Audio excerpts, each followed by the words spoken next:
minutes hit. And All right. All right. We are live, it looks like. Hello, guys. Welcome to a brand new installment of Good Morning Source Gaming. I am your host, Martin, and today I am joined by Tris. hello, everybody. And first of all, I'd like to thank you, Tris, because you are pretty much the Iron Man of this stream. He's the guy who's been working behind the scenes to get this thing working. So I applaud you for that.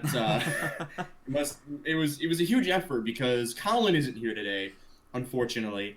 He'll be doing the stream tomorrow, where we will be interviewing Edward McCullen, who is the creator of Binding of Isaac and a bunch of other games that he's worked on. So Colin will be interviewing him along with Push Dustin. So that will be tomorrow. That'll be a fun one. Make sure to check it out. Definitely, definitely. But today we're going to focus on just the current gaming topics right now. So first of all, before we start, I guess we'll do some casual conversation. How's your week been, Tris? Super busy, but overall good. Good, good. Keeping busy is something that I try to do. Yeah. Right now it's kind of funny because in the spirit of Good Morning Source Gaming and my first time hosting, I figured I'm gonna start a little tradition. And right next to me is a mug. I have a mug full of orange juice, and I literally have a plate of 2 slices of toast and 2 sandwiches made from toast. And the funny part is, and this is ironic, right? They are shaped in a triangle pattern, and it looks like the Triforce. No joke. Nice. Yeah, to kind of keep up with that Nintendo theme. So it kind of goes hand in hand. With that, but that's what's going on with me. I know you've been pretty busy, but have you been keeping up with playing some games at all, or? The main thing that I've been playing lately is Smash Ultimate because I made my school's esports team, so I've been having to play a lot more of that lately. Oh yeah, congrats by the way. I heard Thank about you. that. That's amazing. I probably would cry myself in a tournament, so I commend you for that. Colin's calling you out in chat, by the way. Your tradition's not new. Your tradition's not new. Hey, I took your tradition. hey, it's my new tradition. There's the difference. You have the tradition. I just took it and modified it in my own way. So therefore, it is a new tradition to me.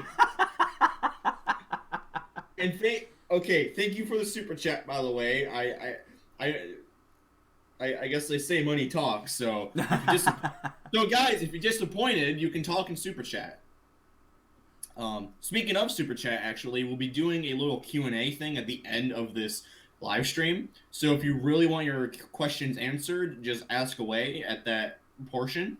However, if you do want to ask a question at any point, you can super chat us, and we will shout you out and answer your question. So go ahead and do that. But So basically, right now I have my new tradition going on. And recently I've been playing a lot of Mario. Oh, Phantom's in chat now. Is he? Oh, Phantom's in chat. Oh, Phantom, really? You were supposed to join us. You still can. You still can if you want.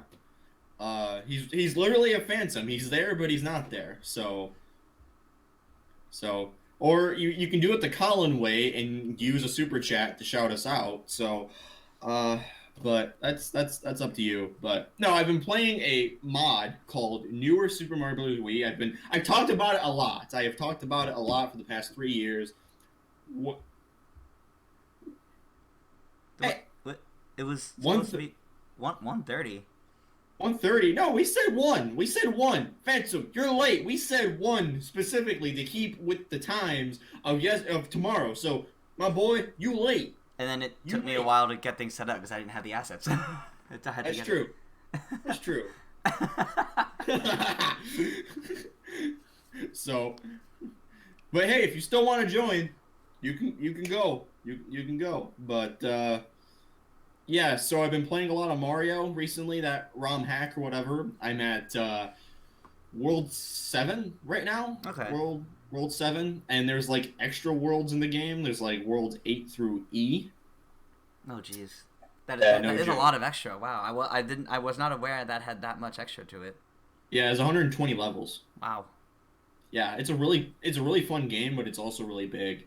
It also has a special world, so in total, it has around 15 worlds. Wow. That's Yeah, actually pretty big. Maybe they yeah. should have done that for New Super Mario Bros. U Deluxe. He should have actually including some hidden content. That would be awesome. Add more content in the Switch version instead of just Toadette. Which I mean, hey, if you like Toadette, pick up that version. $60, you get play as Toadette. God, Uh, that my whole review for that was a mess, but just. Yeah, although I'll be honest, I'm probably gonna be guilty and pick it up at some point. Just wait till the price drops a little bit. It is fun. I mean, I since that I have gone back to it a few times with my friends just for the fun of it, but every time it's one of those like, all right, who takes the bullet? Who takes the easy character? Because when you're playing with 4 people, you have to. Well, I mean, exactly. You gotta. Yeah, someone has to be the easy character. Unfortunately. Apparently, unfortunately, yeah, that's the one problem with that game. You actually have to play as an easy character. There's no way around it. It's like playing in funky mode 24/7. It's just not optimal. But Yeah. I'm glad there's actually a code to get rid of the weird spin jump thing, the double button spin jump or whatever. Yeah, I need to check that out still. Yeah, no. Literally, if you press the analog stick 3 times, it removes it, and it's like a lot better from what I hear. So I actually might pick up the game now. It's so weird. It is weird, very very weird. But I don't know. That game came out in January and is still selling, so it's still proven that Mario sells. Which is impressive. Kind of cool. And apologies if you hear me chewing, but I actually haven't ate all day, so I actually. Oh, morning. Yeah. It's that toast. Right. Well, technically speaking, it is afternoon where I live, Yes. so I'm kind of cheating, but. Well, Oh, I mean, I got a cup of hot chocolate next to me, so. Oh, awesome. Although it's starting to warm up here, so I don't know how thematic it would be for me to drink that right now, but. I'm being told in chat to talk a little more. All right, so. Yeah. Hey, give me time to eat, Tris. Yeah, You gotta that's give me fair. some time to eat. No. Okay, so while you're eating, then I guess I can mention what I've been super busy with somewhat, which is because I know the Source Gaming account has retweeted some of my info on it, but I've been working on a game during my senior year here at college. I've been working on a game, and we have a demo for PAX coming, and this entire week was put towards getting that done. And I think we worked for. I think last night we worked for 13 hours straight on it, and we finally got it done. So. Holy crap. That's crazy. I tell you something. Game development ain't for wimps. I'm sorry. No, it is busy. So it's one of those things where, like, by going through game development, I appreciate so much more everything that goes into, like, the games I review and everything. Oh, yeah. Even if you know, like a port, for example, even if they only add, like, a little bit, there's still a fair amount of time that goes into that and modifying things, but sometimes you can tell, like, you know, there's not so much. But it's interesting when you take actual development and then you compare it to looking at, like, AAA titles and indie titles and trying to get an idea of how they went about their development process. Yeah, definitely. Question for you, Tris, though. Mm-hmm. When is the Switch port coming? of what, my game? No, yeah, I was joking. Like, when are you going to make a Switch port? I mean, we want to. I have no idea figured. when, though. I figured. I was just the whole stereotypical bullshit. Like, is this game coming to Switch? But I don't know. I mean, we do have some stuff in regards to that to talk about later down the line, like in this discussion. So we'll be addressing that a little bit, especially with a huge game that was announced. But. Listen, the last thing I'll say about mine is, if anything about my game ever comes up with Source Gaming, either I myself won't be on it to keep it fair, or there will be a very strict promise of we will make it fair. Don't worry. Yeah, you don't want to make it Voyager. Voyager throwing my game's Twitter and. Hell yeah! Thank you, Voyager. Thank you, Voyager. Go follow Seahorse Saga. What? Who said that? Okay, I'm done with that. But yeah, no. Oh God, I nearly choked. Oh God. Please Oh don't do that, God. Martin. You're our host. We No. need you. Yeah, no, I understand. This is like I said, this is the first time I'm eating while talking, so I don't want to choke. I don't want I don't want to end up like Push Dustin. Oh my god. If you get the reference for that, you get 10 out of 10, my boy. All right. But first things first, we're actually gonna get. I mean, do you have anything else you want to say, Tris, before we actually get into our topics? Well, I believe a few minutes ago, Phantom said he was going to join in 5 minutes. So, Sure, you know what? once he joins in, he should have his little moment to say how he's been this week. Yeah, sure. You know what? Let's wait for him to start the topics. So wait, we can drag this out. How about that? Yeah, that's fair. If there's anything else this week that you've done that you want to talk about, although I guess otherwise, if you want me to talk about the Smash Esports thing I mentioned, I could, but Sure. You know what? Go ahead. I mean, I think people will be interested in that. No joke. so basically, my college has been trying to push into the esports scene lately. We already have an esports club that works closely with the school, and they've got like an Overwatch team and a Smite team and a League of Legends team and all. And I'm the secretary of a gaming tournaments club that our school has, and we always run Smash tournaments. So like pretty much every week. So when Smash Ultimate was coming out, we sat down with the esports teams and started talking about what we could do to get a Smash Ultimate team. So once those talks were set in motion, what actually happened was our top three best players, because they were basically guaranteed to be on the team already because they wanted to do it. They hosted tryouts for pretty much everybody else to see how they get on for like crew battles and things like that. So there'll be like 5 people on the main team and then 5 people that are substitutes. So like a 10-person team. And I just decided like, why not? I'll give it a try because I'm really enjoying Smash Ultimate and I go to the tournaments all the time and I tend to place top 8, so I figured I'd try it. And I ended up getting the 5th position on the team, so not even a substitute, but like an actual person on the team. So that was wild to me, and the very first event that we went to was it was like the Collegiate Star League New England qualifiers, I think it was, something like that. That was last Sunday. And that was my first time doing crew battles and going to a rather big event like that, so it was kind of crazy for me. But I mean, our college tied for 3rd, so that was actually pretty good. I think of 13 or so teams, we tied for 3rd. I went in as Daisy, so I got like a hype kill on a Ridley, and I apparently held my own and took 2 stocks off of a rather well-known Cloud in the area. So hey, that was exciting. I'd say, good for you, man. I mean, hey, you're getting your name out there. Not only are you a game developer, but you're a game master. Apparently. And a game reviewer. All 3 areas. The Triforce, man. It's there. The Triforce. The Triforce of everything you're good at. So, there you go. There you go. Although we do have some Zelda to talk about later too, so that also that's how I tie it in. That's advice. If you want to be a host, say something and then tie it into something that we're talking about later. Oh, actually, Voyager just asked something really interesting, which is what do I think about the newly found differences between Peach and Daisy? I was at that tournament when those things were found, actually. So a few of us actually like sat down at one of the open setups and started testing those out. But one of my friends that was there, kind of cheering us on.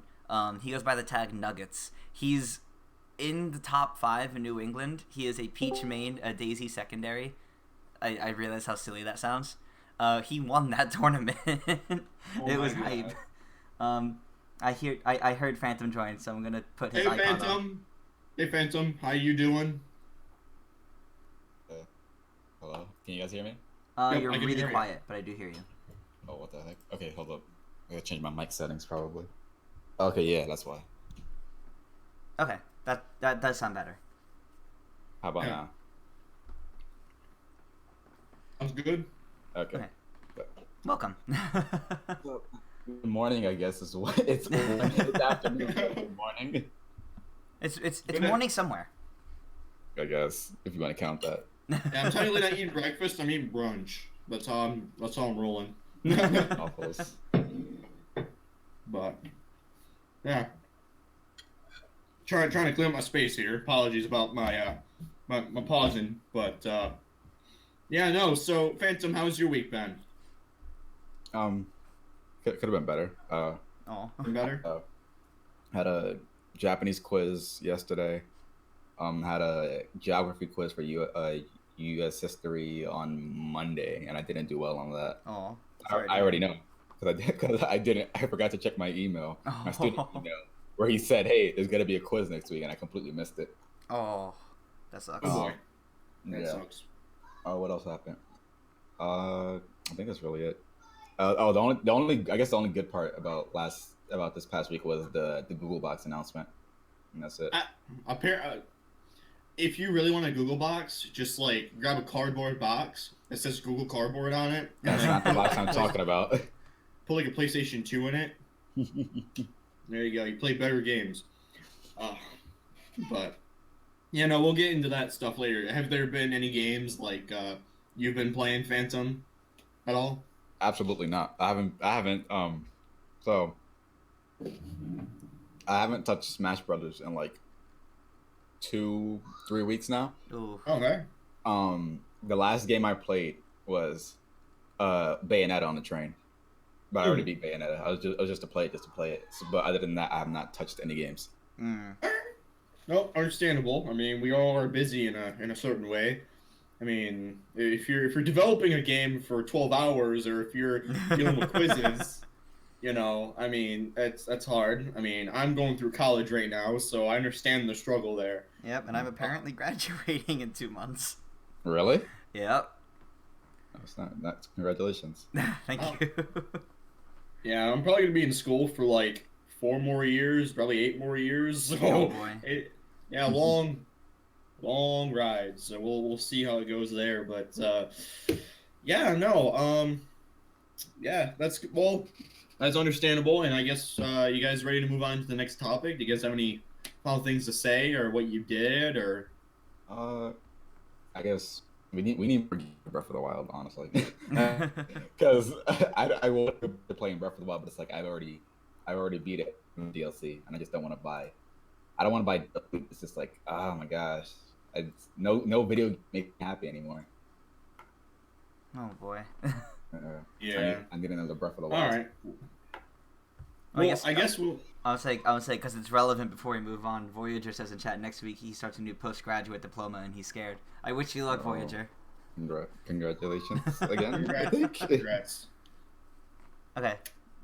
But yeah, no, we can finally move on to our next topic, which is about the announcement Google made. I think it was on Monday, about Google Stadia. So this one's an interesting one because this might be a theme going into next generation, where we're actually going to see the options of gaming increase tenfold. I mean, Google basically just announced that they're making a streaming service for games. And as a side note, Walmart's also rumored to make a streaming service for games. So I read that. yeah, Do it. yeah. So it's gonna be a crazy one.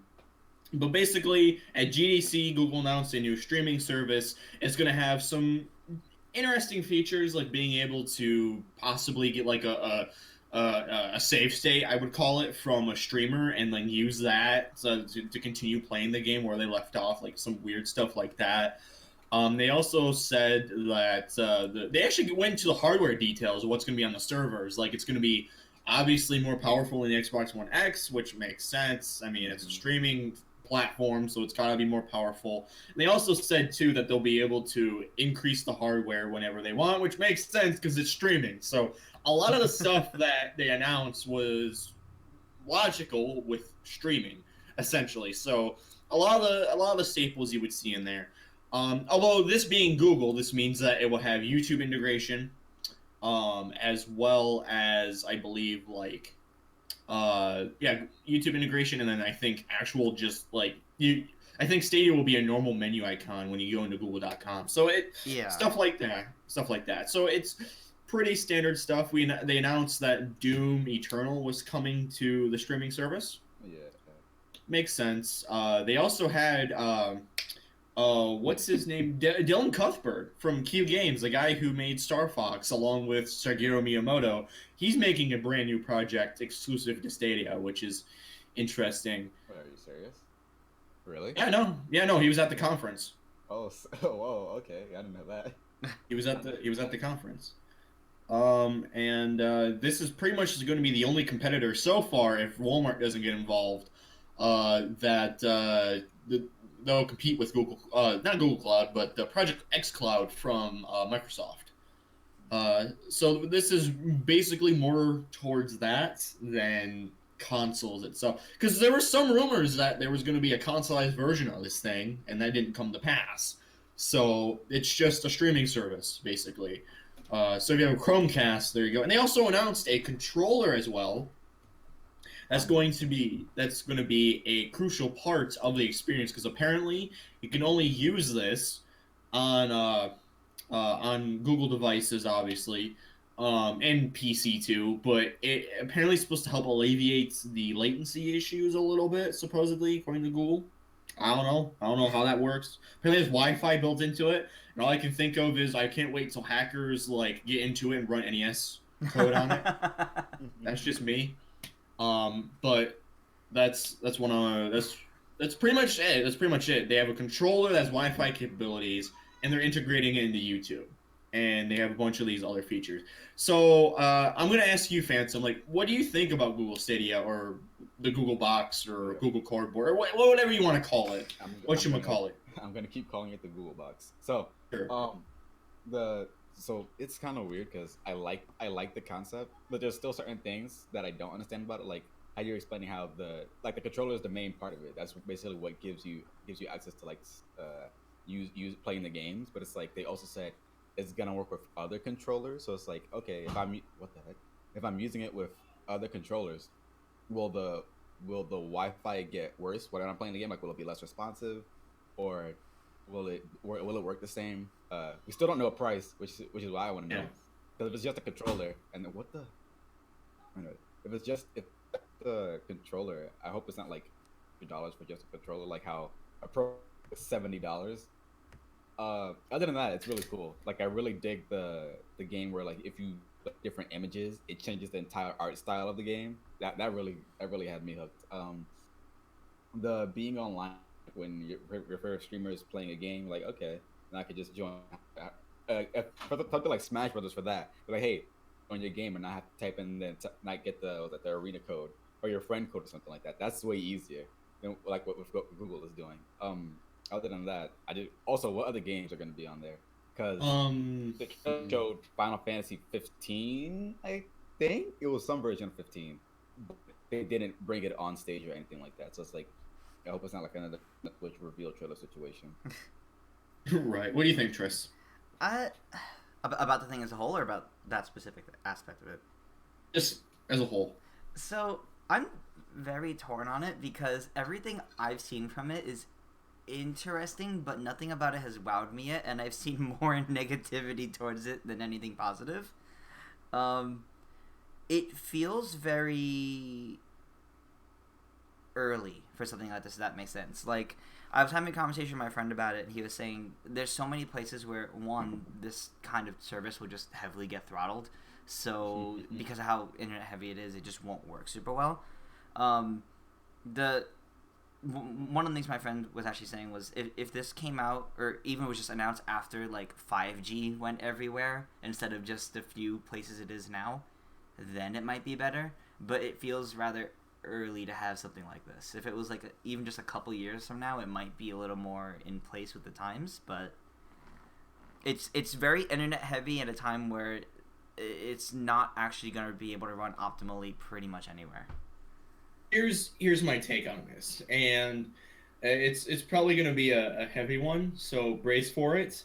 But my take is that I think if Google knew the limitations of a streaming service in their marketing, I think it would be better presented. However, there's been news that has been coming out like, oh, Google wants to use this for streaming. Like, well, let me back up. Google wants to use this for fighting game tournaments, or Google wants to use this for this. I'm thinking to myself, how in God's green earth are you going to use like a streaming service for fighting games? Yeah.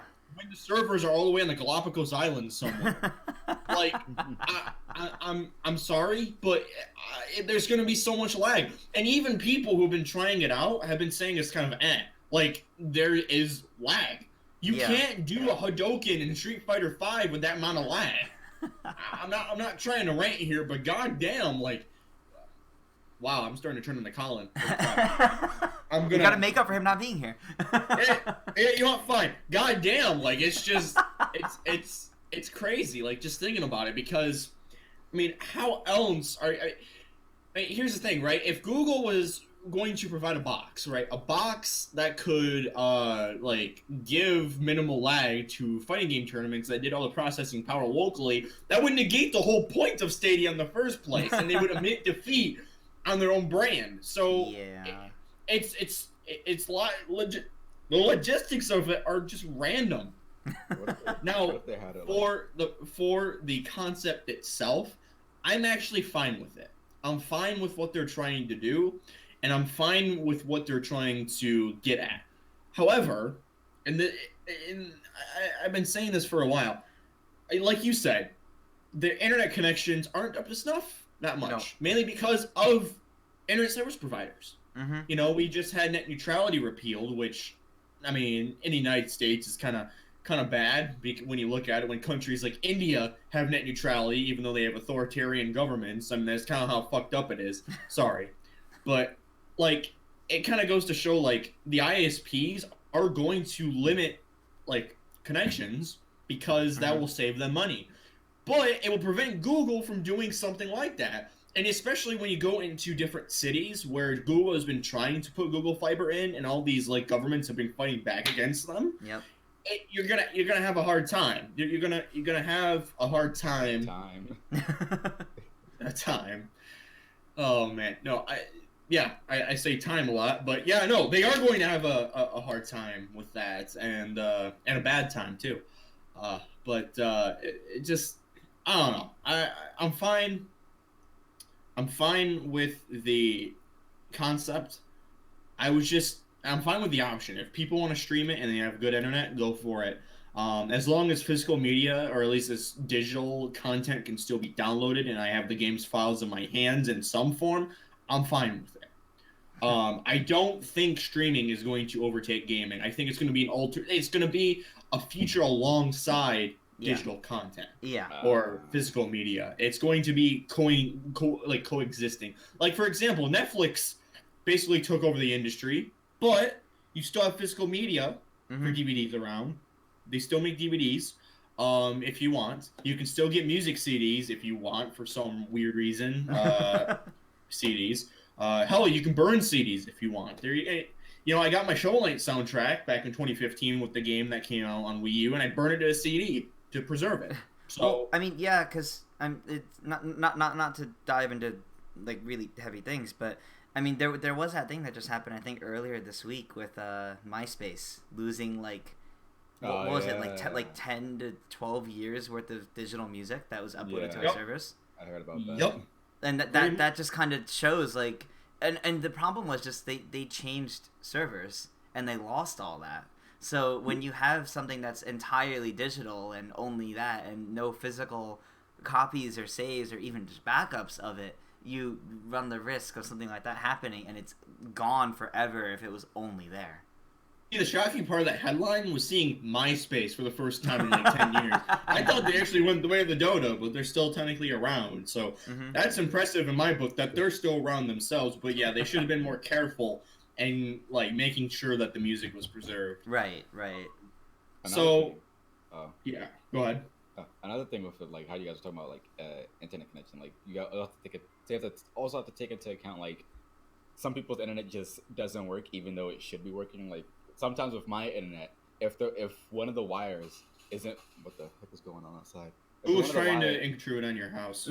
If one of the wires is like just turned the wrong way for some strange reason, the entire internet cuts off, even though it's still connected to the internet. So it's like, okay, well, what's the problem? Another thing is like, okay, what about depending on the weather? If it's really raining or if it's snowing or something hard like that, that also tends to affect how good your internet connection is sometimes. So it's like, okay, well, as good as you know, having like online connectivity is. Like it's more I want to say reliable, but it's like it's easier. It's what's the word? It's I guess more efficient if Mm-hmm. depending on how you look at it. It's more efficient, but it's also like there are so many other things that can get in the way that having like just having a normal console where you can play the games on it, or like say like if you download the games onto the console, like into the controller or something like that, and then if the internet goes out, you're still able to play it on the computer, like local wireless or something like that. Just buy like a dongle so you can put Yeah. it in your computer, and it's like connects like that. That would help alleviate some of the issues that I have in terms of like the internet thing. Other than that, it's just like it's it's a fine concept. It's just I know I know for a fact something is going to go wrong, and it's not going to be as up to snuff probably on release, except for people Yeah. who have like great internet already. Also, too, I should point out that I feel bad for the kids is like for kids who have HughesNet, because that's just not going to be good for them. Who have Mhm. what? Yeah, I mean, HughesNet satellite internet is just Oh, yeah, satellite internet's bad. So if you want dial up 56K modem, kids, just get that instead of HughesNet. It's better than that. Sorry, but like, yeah, no, I agree with you, Phantom. Like, there are so many variables that can change internet access in an instant that it's just hard to really conceive like games working 24/7. I mean, I've had a couple of issues with my AT&T router for like the past couple of years. It's been fine recently, but just the fact that I've been having issues and those issues might exist is enough to say you're not gonna have a constant like good gaming experience. So, and also too, I should mention, and I just find this wholly ironic. They say that no hacking is gonna happen, even though like there's task bots out there. Um, Yeah. and they're yeah, they like That's a bold you statement to make. yeah, yeah. I mean, if they probably won't be able to. I don't know. It's like yeah, there's gonna be some hacking. You know, everything gets hacked at some point. You know, hell, I mean, Google Plus was hacked too. So Mm-hmm. how are they how are they going to boast that when they've been hacked themselves? So oh, yeah. uh, Oh, another funny part of the stream was like it's all based on Wi-Fi, and then and then they were talking about how like what was it for YouTubers you'd be able to stream from the Stadia to your YouTube channel seamlessly, and then the stream like started cutting off right as they were Yep. talking about it. Yep. I'm like, this is how you know it's not gonna work because even your stream just to present it is already screwing up. It was hilarious watching that. yeah, seriously. And plus two, if you look at the footage of one of the people playing the I think it was Assassin's Creed Odyssey, and they were switching between Oh my devices god. Oh yeah, it was fake. seamlessly. Like literally, it looked like it was just video footage. No joke. Video footage overlaid on top of that, because the guy was doing jack shit. Like he was moving his thumb, but it wasn't matching the inputs of what Yeah, was it going on the wasn't. It screen. wasn't. He was just So- jamming a controller basically. Right, exactly. So, I don't know. I don't know whatever the future is, but I mean, overall, like on the concept of streaming, like I said, I think I am fine with it as long as it can coexist with the current gaming climate. Yeah. That is my main concern. Right. I think the issue though people are probably gonna have is the fact that if titles start getting like being exclusivized for these streaming services, that's gonna be a problem. I I I doubt that games. Okay, I could be certain exclusives like how at the end of the conference they were talking about how what is it? Stadia has its own game making company. Like it has its own company now. But I think that like games from like other third party developers like Bethesda, id Software, Ubisoft. I don't think that they're gonna make games specifically for the Google box unless it's like a smaller title, like an indie type of title, not like a big AAA title, because that would really shoot themselves in the foot. Because actually, do we know how getting the games to work, man? Because like, I know that they said that hey, if you like they showed up like and you're watching the trailer and you want to play the game now, you can play it now. But like, are you buying the games to play them or? Well, we don't know that because they still haven't gave us details on price yet. Okay. So we don't know. My guess, and this is just my speculation, I think it might be tied into YouTube Premium, maybe. Like a service that you have to continually pay for. Well, YouTube Premium is already a service where you can get ad-free like videos, and I think you can get like some certain content like TV shows and stuff. I think they're gonna tie it into all of that together. Like you can get like games, you can get movies. You know what I mean? I get what you mean, but I think they might. You don't think that they would do consider that you don't have to use YouTube in order to play those games. You can use it doesn't have to be through YouTube. I don't know. I assume they'll probably have a different option for that, but again, that's just speculation. I don't know. I mean, they'll probably have it bundled with other premiums. That's what I'm thinking. But they'll probably have a standalone thing. I imagine some standalone premium thing. But yeah, no, we'll see what happens with it. Do you guys have any final thoughts on Stadia as a whole, or just streaming?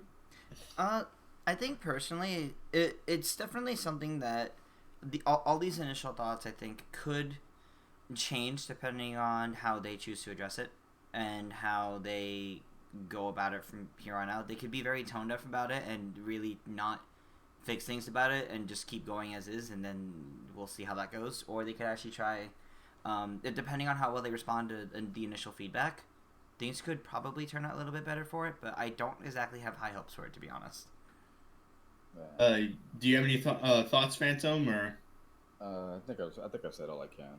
Okay. Google Box can either fail or succeed, and I'm not hoping for it to fail, but it looks like it's gonna fail. So when Stadia comes out, are you just gonna put a cardboard box and imagine it's an actual game system? No.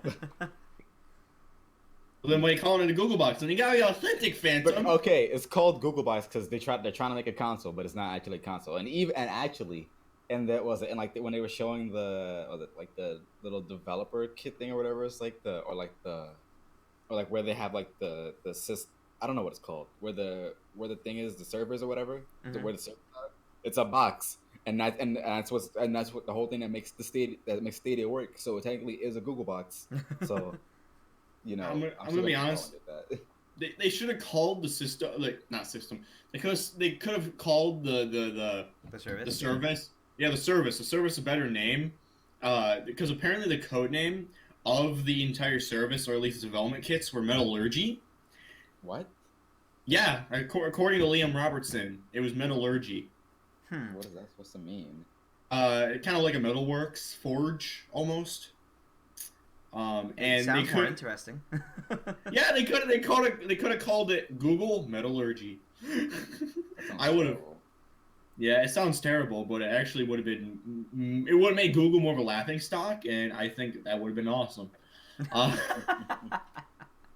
It would have been the equivalent of the Wii's announcement today. So, yeah, that would have been awesome. But yeah, no, that's I think that's all we have for Google Stadia. I guess we can move on from that, and we can move on to what actually I would say the better thing that happened on Tuesday. Yeah. And that was a damn good Nindies presentation. I'm not gonna lie; they had some really good stuff in there. Wait, I thought no, the Nindies presentation was Wednesday. Yeah. The Google Box was Tuesday. Google no, Google Box. Damn Phantom! God damn it, Phantom! Google Stadia was Tuesday, and then the Nindies presentation was Wednesday. Okay, yeah. Okay. Gotta get Google Box out of my head. God damn it. Okay, so Wednesday was the Nindies Direct. And we had some bombshell announcements, we had some holy shits, and we had some, oh, I don't care about that. And the first, if you guys want to follow along, you don't really remember everything from the Nintendo Direct, we actually, our very own Wolfman actually made a recap of it, so I'm going to post that in chat, and we can all follow along. We're not going to list everything, of course, but this is kind of a nice template to discuss the overall Direct. Mm-hmm. Yeah, we're going to open it. You're going to hear some clicks. No, this is not a clickbait at all, but... all right, so the first one... The first announcement was obviously the kicker. The whole point is we finally know that Microsoft and Nintendo are having a little affair, apparently. We found about this Wednesday, not Tuesday, Wednesday, with Cuphead. That is coming to the Nintendo Switch next month. Cuphead. Cuphead, hell yeah. So, hell yeah. So, I'm gonna ask you, Phantom, first. What do you think about Cuphead? Do you care less, or just? I got it as a Christmas present like 2 years ago because I didn't get it last year. I got it the year after last year, so 2017, and I played the first like few levels, and I really loved it, but then I just stopped playing it because because I use a lot of space on my computer, so in order to open up more space, I uninstalled the games, and then also because I have a Switch, I play more of my games on consoles anyways. So I'm happy that it's finally coming to Switch because now I'll probably be playing it a lot more. And there's also the DLC coming, which will definitely give me more time, give me more stuff to play. Just that's Cuphead and what else? What was I gonna say? Oh yeah, I have no problem with double dipping, but I might wait to get it until the physical version, because they said that the physical version isn't gonna come out until after the DLC. That's fair. Yeah, so I'm gonna wait until the DLC comes out, which is gonna be a while, sadly. But it's like I'd rather want a physical complete package instead of wasting up more of my SD card space, which I have very little of right now. What's your SD card size? Is a little curious thing. 128 gigabytes. Oh wow. Oh Yeah. I was shocked. I thought it was gonna be like 32 gigs or something like that. I've used all of my space. Wow. Oh boy, that's a lot of games. Mm-hmm. A lot of games. Tris, what do you think? So I'm actually excited for Cuphead because I never got to play it originally. I never had the opportunity to. I think it's a game that's rather perfect for the Switch. I'm actually looking forward to getting it, but like Phantom, I think I might wait until the physical version and when it has everything, so I can just get it all at once. Mm. That's the bulk of my thoughts regarding it, because I have pretty much most of my friends have played it, so I've seen a lot of it. So there's nothing really surprising about it left for me aside from the fact that I'm bad at those kinds of games, so I can't wait to like have basically a rage game for me and a friend. on a different note, something literally just came up. I gotta go for like 10 minutes, and I'm literally just gonna mute my mic, so you guys just keep going. Okay. Oh, okay. All right. I'm leaving the stream up. I'm just muting my mic so you don't hear random noises as I have to help with something really quick. Okay. Oh, sounds good. So yeah, I'll be back in a minute. all right, cool. Well, my thoughts on Cuphead are that I am looking forward to it. I love like extremely hard platformers. Like I love those like nail intensive like games. I like, of course, the art style is a plus with that too. Let me mute Tris real quick. Real quick. Okay, there we go. Got him muted. How are you gonna know when he's ready to come back though? Shit. God. Okay, well we'll just unmute him for right now. All right. If any weird noises come from him, then I'll mute him. Okay. But anyways, yeah, no, I'm looking forward to Cuphead. It's been a game I've been keeping an eye on. I knew about it when it first got revealed for the Xbox One, and I've just always been intrigued by like how are they doing this kind of game, and they just put a lot of effort into it. And of course, I didn't have an Xbox One at the time, so I was like, okay, I'm gonna have to wait, maybe get it for PC. Yeah, did you get it for PC? No, I didn't. My PC is only Core i3, and it probably would be bottlenecked by it. I have no idea what that means, but it sounds. I'm pretty sure you could run it because I can run it on my computer. Well, what's your specs? Or let me just open properties on computer because I don't know what a Core i3 is. i3 is, but let's see. It's the Intel processor. I have an AMD A8 6500B with Radeon HD graphics 3.5 gigahertz. Okay, so it seems like a system on a chip then. Okay, yeah, no, if it runs on your PC, then it should be fine on mine. But I'm just gonna wait for next month, anyways. Oh, it only needs 2 gigs of RAM on a PC. Oh, didn't know that. I always thought it was a very intensive title due to its art style, but No. It's not. Well, I mean, like it's kind of like Skullgirls because like almost all of Skullgirls is run, but like Skullgirls can run on like anything because it's not graphically intensive. It's not like right.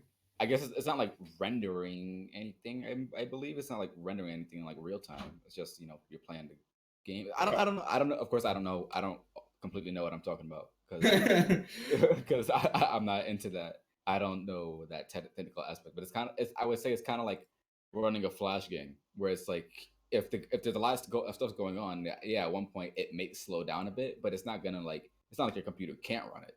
So like there's only be like slowed down like very like little times. Well, guys, this is coming from the same guy who calls Stadia the Google box, so I take this all with a grain of salt. Hey. I don't know. I mean, like I said, I could have got it a little bit sooner, but I decided just to wait for the Switch release, which was kind of a hopeful thing. You were hoping for a miracle, and we got the miracle, so that's awesome. But yeah, no, looking forward to it. Gonna probably pick it up next month, hopefully.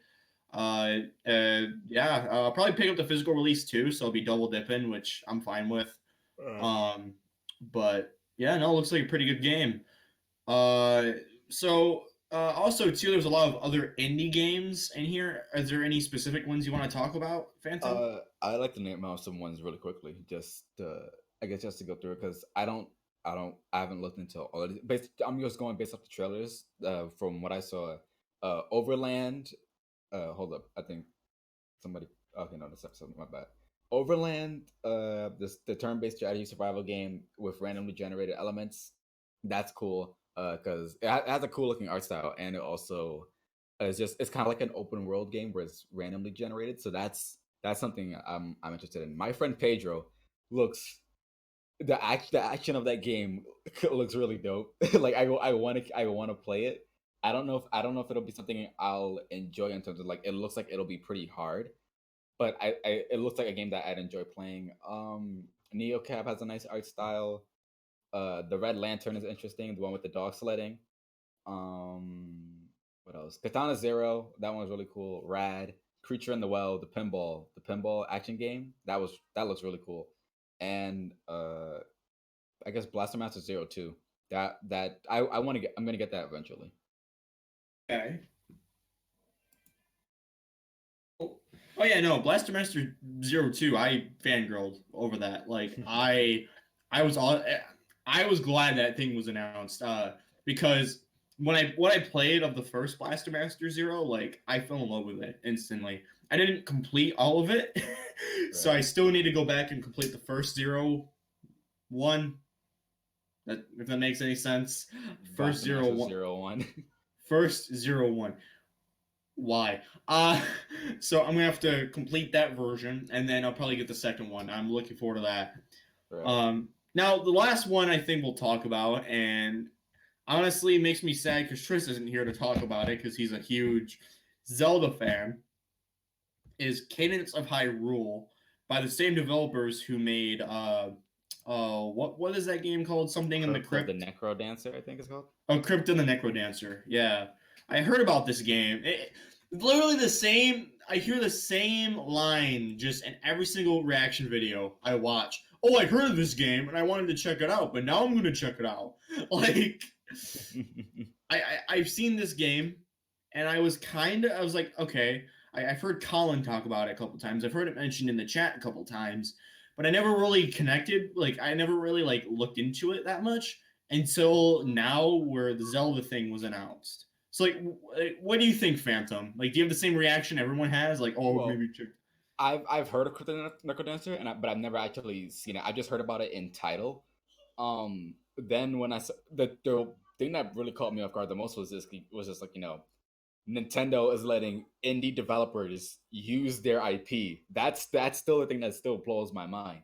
Yes. Because now I'm just thinking like, okay, well, if one developer is already doing it, then what other developers could Nintendo also work with to have developed their games? Like, because one of the things that I immediately thought is, oh snap, Toby Fox met Shigesato Itoi, the creator of Undertale and Deltarune. Oh boy, the creator of Earthbound. They could do a game together if they wanted to. That's where my head is going. Like, I want to see more I want to see more collaborations like these because maybe if it's either just to make new games based off of the already existing IPs, like a new Undertale game, or a new Earthbound game, but or just have the developers work together and make a new IP from that. I'd Mm. rather see something like that, where like, hey, let's build something new instead of just adding on to something that already exists. I want a indie created 2D Mario game. I have been wanting a fresh, new 2D Mario game for the longest time. I'm a huge mark, I New guess you Super could Mario call it. Maker 2.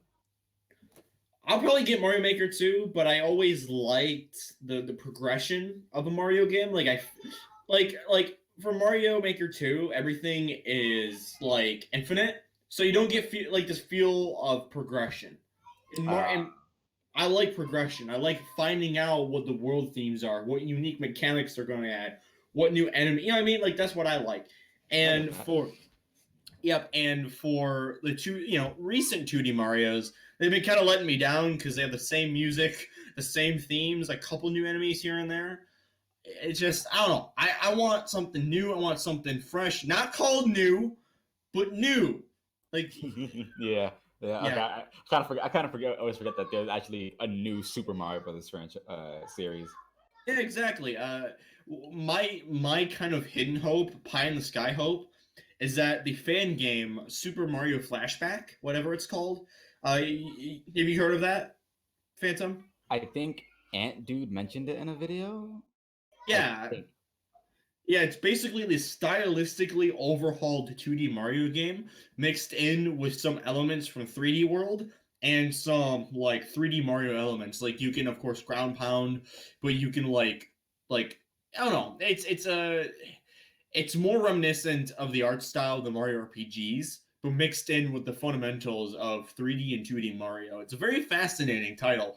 And my hope is that Nintendo sees that and it's like, okay, maybe we can put that on the Switch. You know what I mean? Like it's Right. so pie in the sky. But Hmm. after seeing this, I would love that. Like I would love that. The Sound and But Eyes in the chat said, what was it? And when we're talking about how like Cryptos and Necro Dancer has like is having like the mix between like with is that like how like Nintendo's letting the developers use the IP.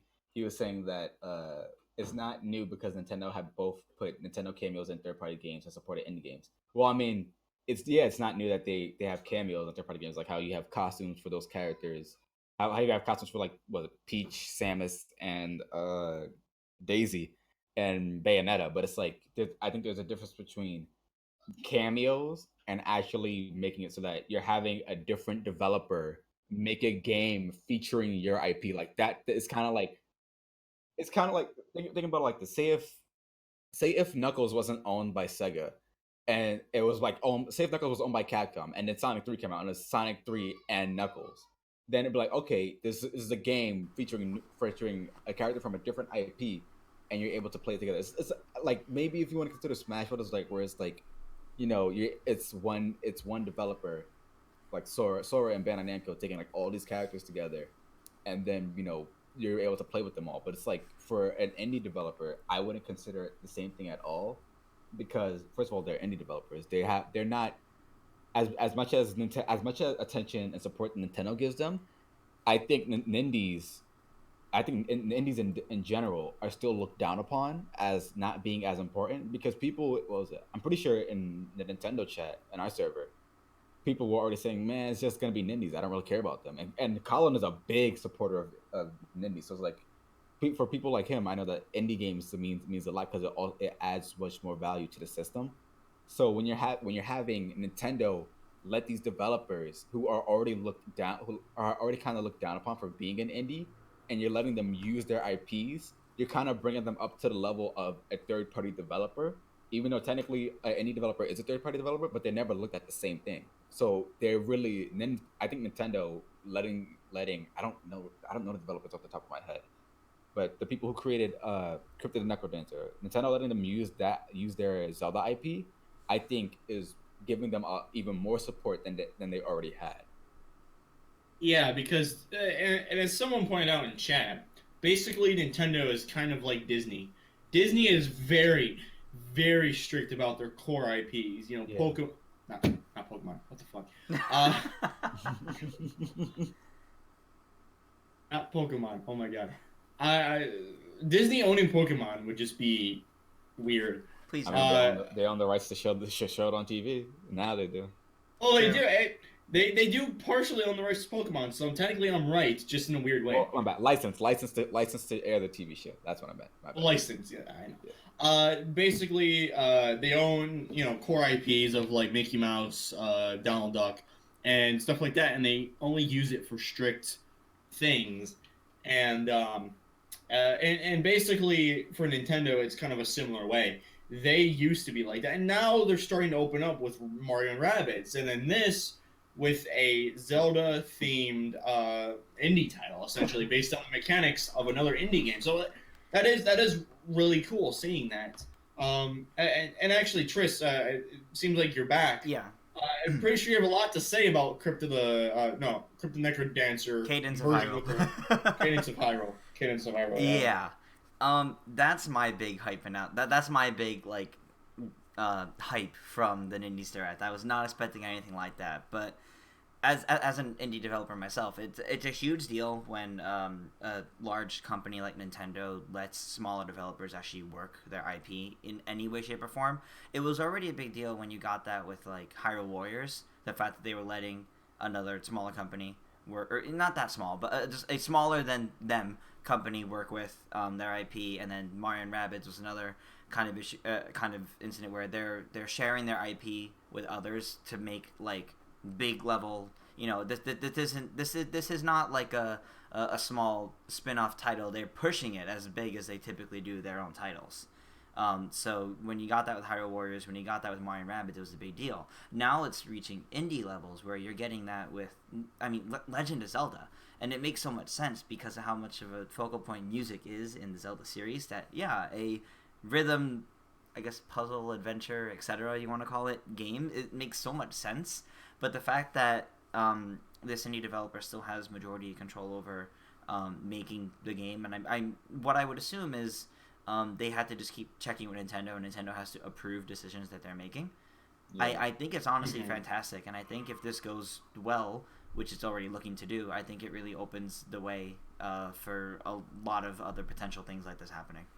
I do hope Cadence of Hyrule does get a physical release. I really hope so. It probably will. With Nintendo publishing it, it might as well just get one. Yeah, definitely. Yeah. It'd be weird for that title to only be digital. I mean, I guess you could make it digital, but it's like it seems like such a big thing. Like you might as well have it be physical. Mm-hmm. Yeah, definitely. Did the original Crypt of the Necrodancer have a physical release on Switch? I've never played it, so I don't know. Fair. The Crypt of the Necrodancer did release on Switch. Well, I know it released on Switch, but did it have a physical release? What consoles was it on? Let me check. Crypt. Because I admit I've never actually played the original, but since we don't have a solid release date for Cadence of Hyrule aside from spring, I'm definitely going to pick up Crypt of the Necrodancer as like my next game that I get to go through, just to kind of get me ready for that, because I've been on a slight rhythm game binge lately anyway, so I've been on like a bit of a kick for those, so this was like the perfect announcement for me. If you like, have you heard of Radio Hammer Station? I have not, no. It's a rhythm game published by ArcSys. It's on Switch. I think you would like it. Okay. It's really good. Interesting. Yeah, it seems like it didn't even get a physical release. Okay. Well, So, maybe this will because of the Zelda influence, but we'll have to see. I just think like while I love it as a Zelda and rhythm game fan, obviously, I also love it as an indie developer because of the huge amount of potential that this has for the future of like communication between companies and like actually being able to work together on things. Mm-hmm. I agree. Yeah. The ultimate irony if Nintendo and Microsoft lend both Halo and Mario IPs to make one Halo Mario crossover to an indie dev. That's I'm joking. That'd be bad. No. That's like super parallel universe territory here. Like, I don't know if you guys mentioned it while I was gone, but this does kind of remind me of how how Sonic Team and Sega worked with they worked with I cannot remember his name offhand, but to make Christian Sonic Whitehead. Mania. Yes, Christian Whitehead to make Sonic Yeah. Mania, and I think wasn't that because he was originally making like a fan game or something, and then Yeah. Christian Whitehead. I think it was. I don't think it was Christian Whitehead. I think it was. Oh man. Who was Okay, the so other dude? here's how it basically happened. Christian Whitehead was a Sonic ROM hacker and a fan game developer. Yeah. He made his own engine essentially to recreate Sonic's physics better than the Genesis games. Right. And because of that, he got the job to remake Sonic 1, Sonic 2, and Sonic CD on mobile platforms. As for Pagoda West Games, I think they're called, they made Sonic 2 HD. You remember that? Yeah, they made that fan game remake or whatever you want to call it. And eventually they turned into their own game studio. And Sega basically called out to them and were like, hey, could you do this? T. Lopes, I think, works for another company called Headcanon. Mm-hmm. I don't think T. Lopes is part of Headcanon. I think he just does music. He originally, I think, I'm pretty sure he originally did the music for Sonic 2 HD remake, and then but then he left the team. I think he left to then work on Mania. Yeah. So then now they have a different composer or something like that. But T. Lopes just did normal. He did fan remixes on his YouTube channel where he posted them and stuff. And now he actually does music for the Sonic series, and he's been working with freaking Jin Sano and Crush 40, and it's amazing.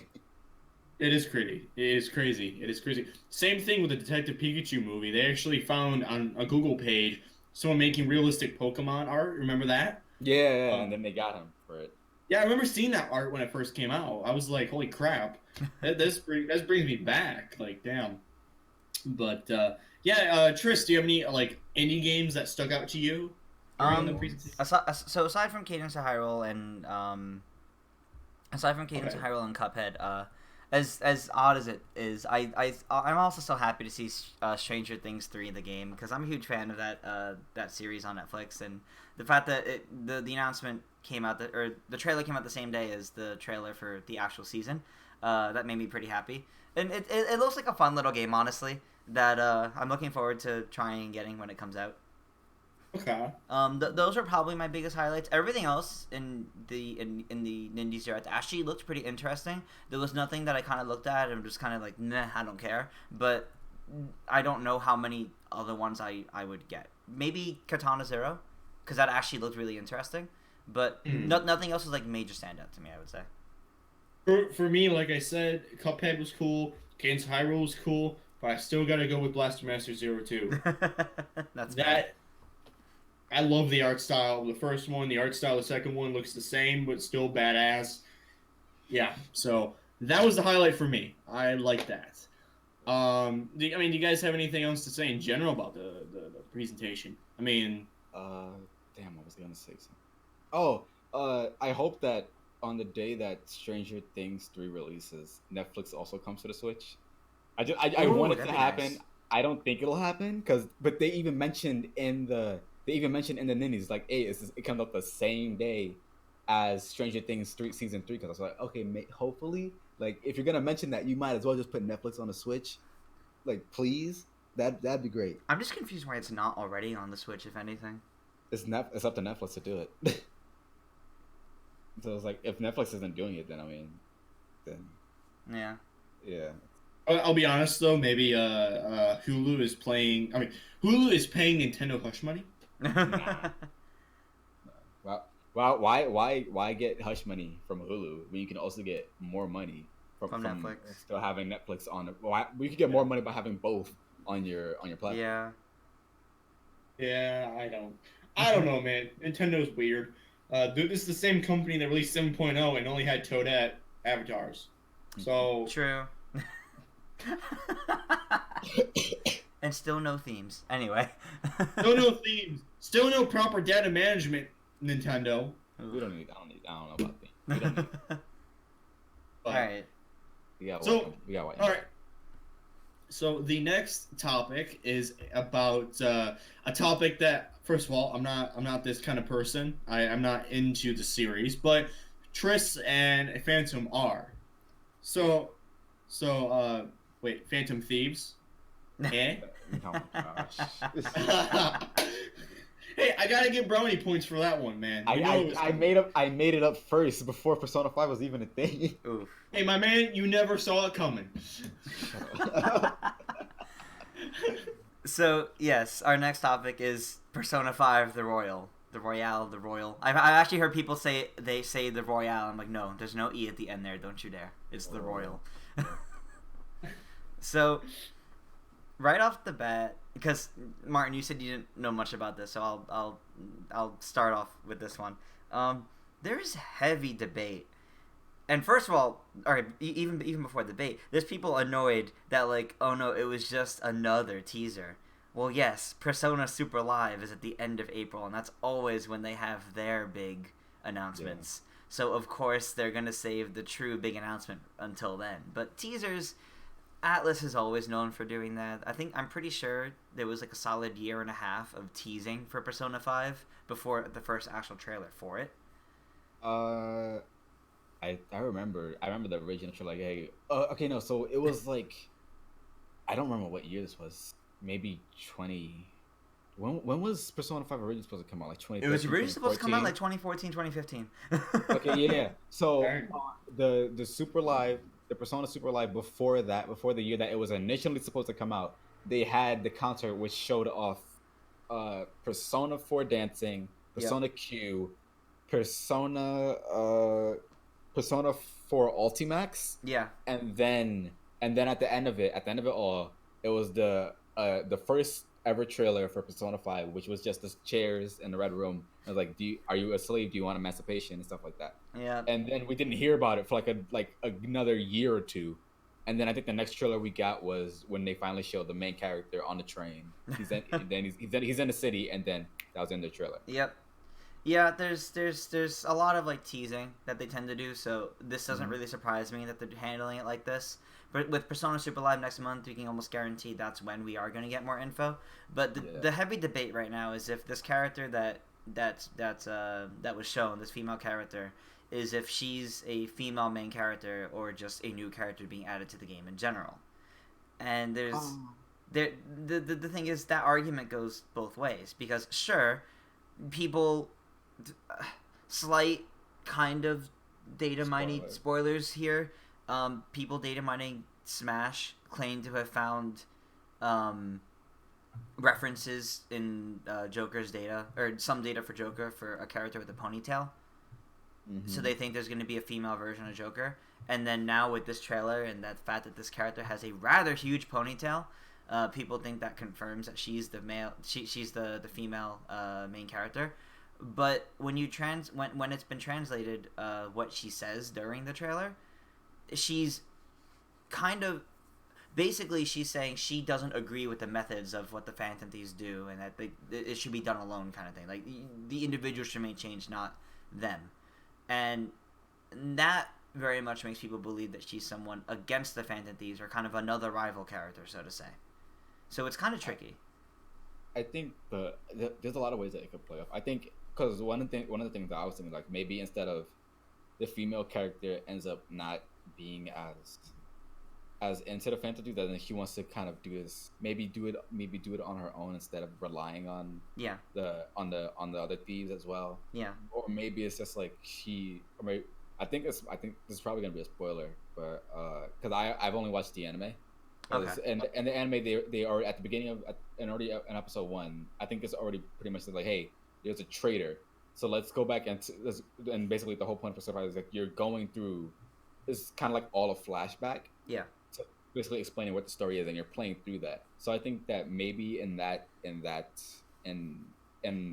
Royal, maybe the female MC becomes the traitor or something like that. I don't know. Again, because I haven't played Persona 5, so there's still going to be things that I'm missing that the anime even at least tries to explain, or the anime does. Yeah. It's definitely going to be different from the games.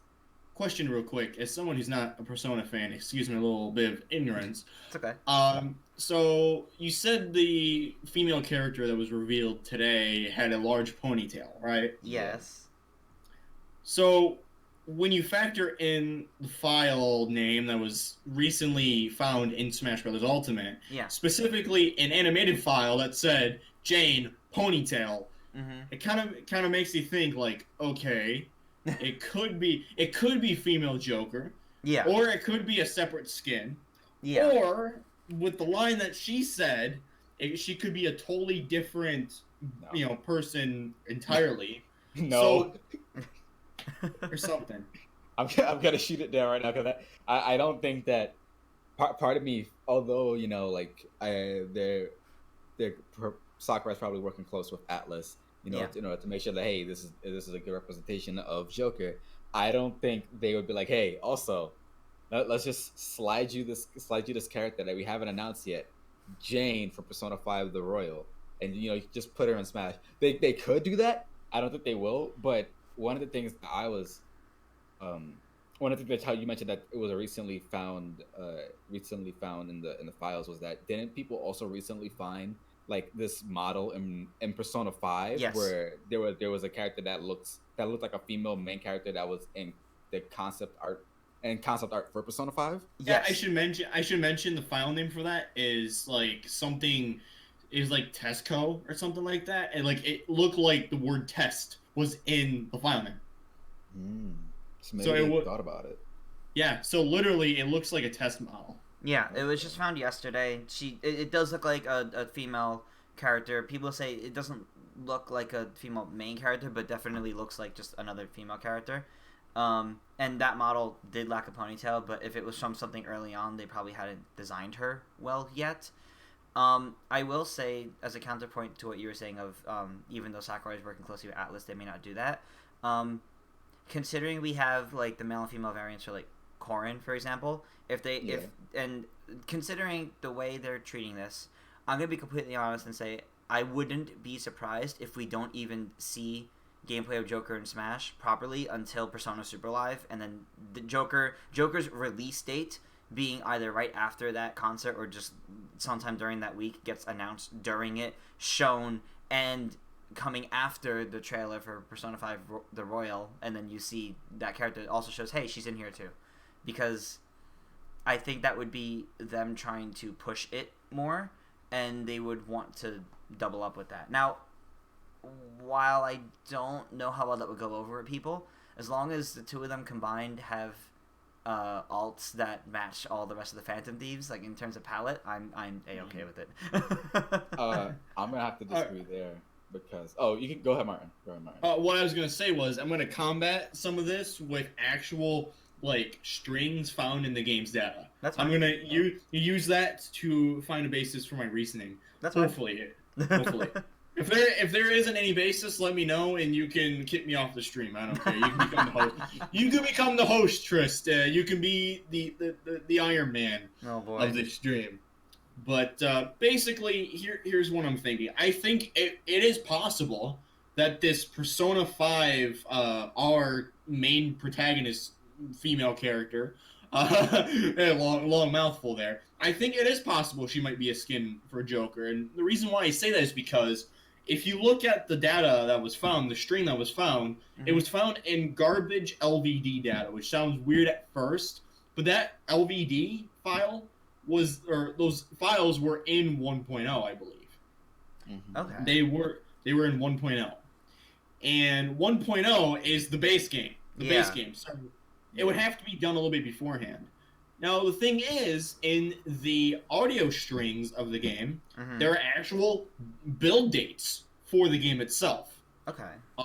So basically, there's 3 dates listed, and the latest date was October 6th, 2018, at around 12:41. 12:41, I would say midnight-ish. Okay. So basically that means that the last time the base game was modified before it was put onto a cartridge was most likely on October 6th.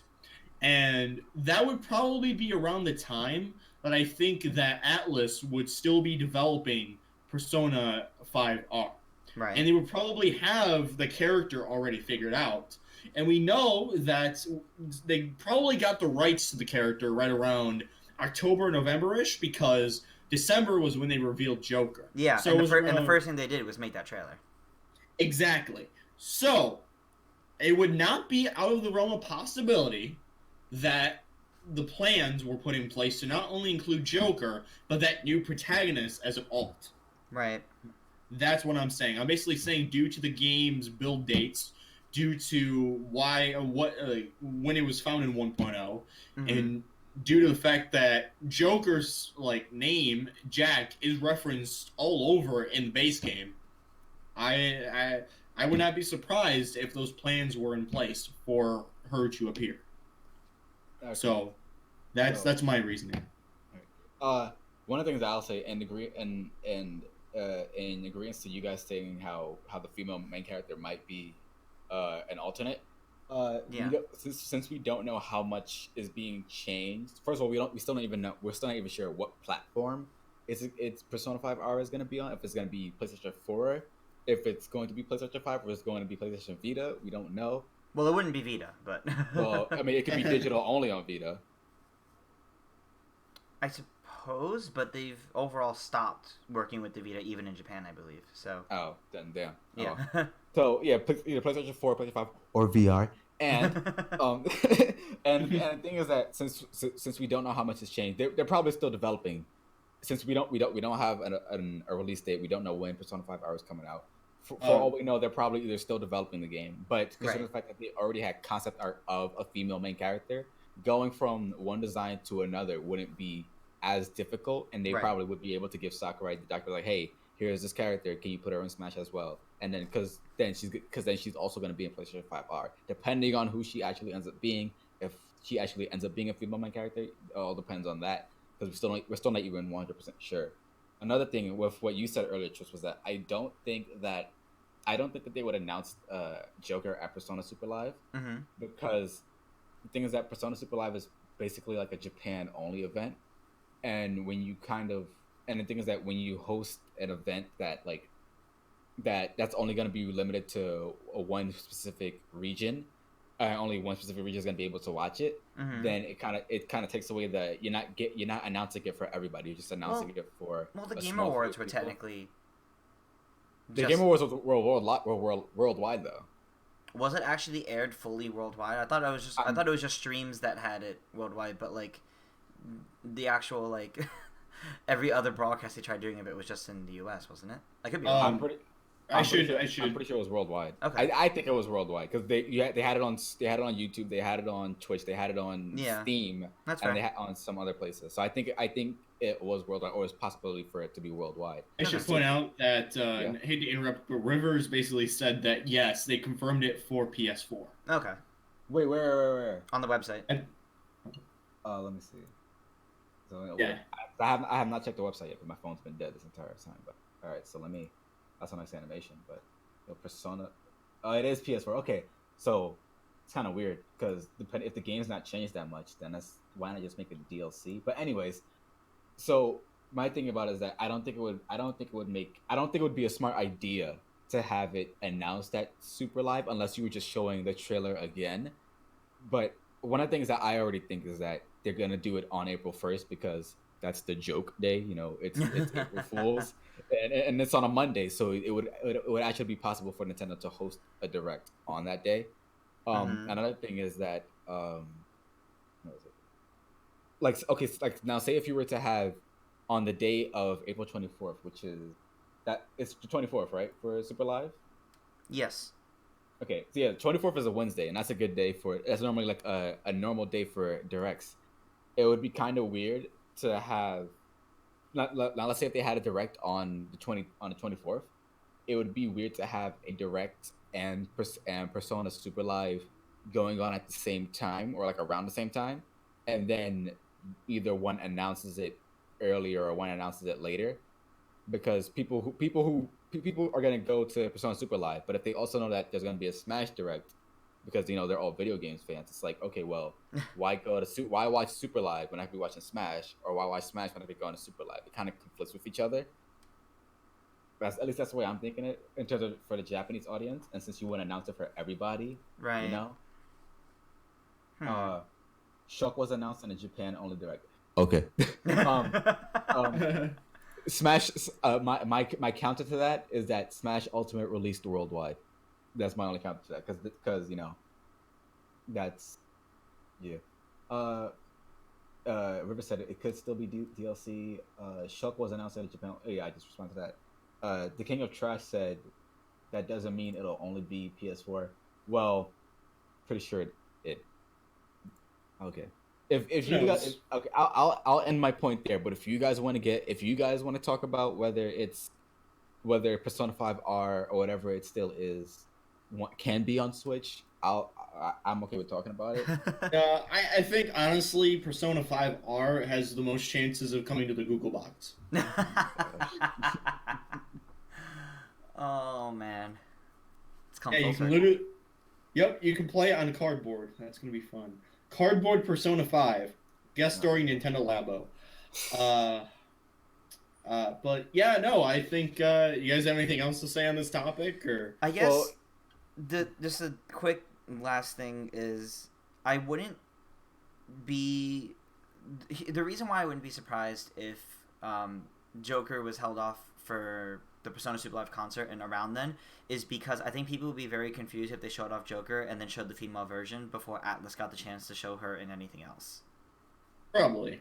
Yeah. Now they could show Joker and just never show in his trailer or his gameplay any of his alts, and then have him release Thursday the 25th, which is right after Persona Super Live. That's because things tend to update on Thursdays for Nintendo. Doing it then would make a lot of sense because it would be after Persona Super Live, so it would be after announcements. So by the time people who aren't data miners get their hands on it, they would then see that new character that was just revealed like the night before or the day before, something like that. Yeah. Really. So does I don't because when I look at Persona 5 The Royal, I see these trailers, but it's because okay. So here's the thing, we all Smash Ultimate is it's a worldwide release. It's not like we're at this point for DLC. You can't really delay the DLC for another region. No, of course.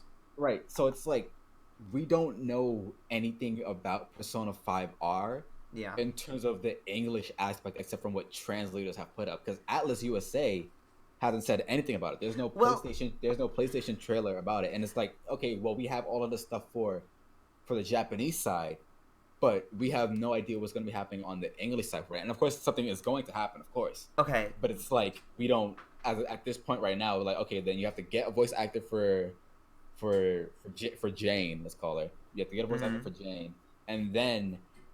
This isn't even announced for America yet, so it's like, okay, well, the American audience, of course, they're gonna know who it is because it's not like access to the Japanese trailer is limited, but it's still gonna be like, okay, well, what is this? Where do we go from here? Because at that point, you're not really working off an official public basis for the American audience. You're only going off what Alice Japan is giving, but then there's nothing from Alice USA. At least that's how I'm seeing it. Well, okay. First off, my counterpoint to that is Lucas in Smash in general. But and then realistically though, I definitely understand where you're coming from. But I think it wouldn't be too hard for Atlas USA basically to just put an announcement like, hey, there's a new version of Persona 5 coming in the future. Because it would come to Japan first, but it will come here because all the others do.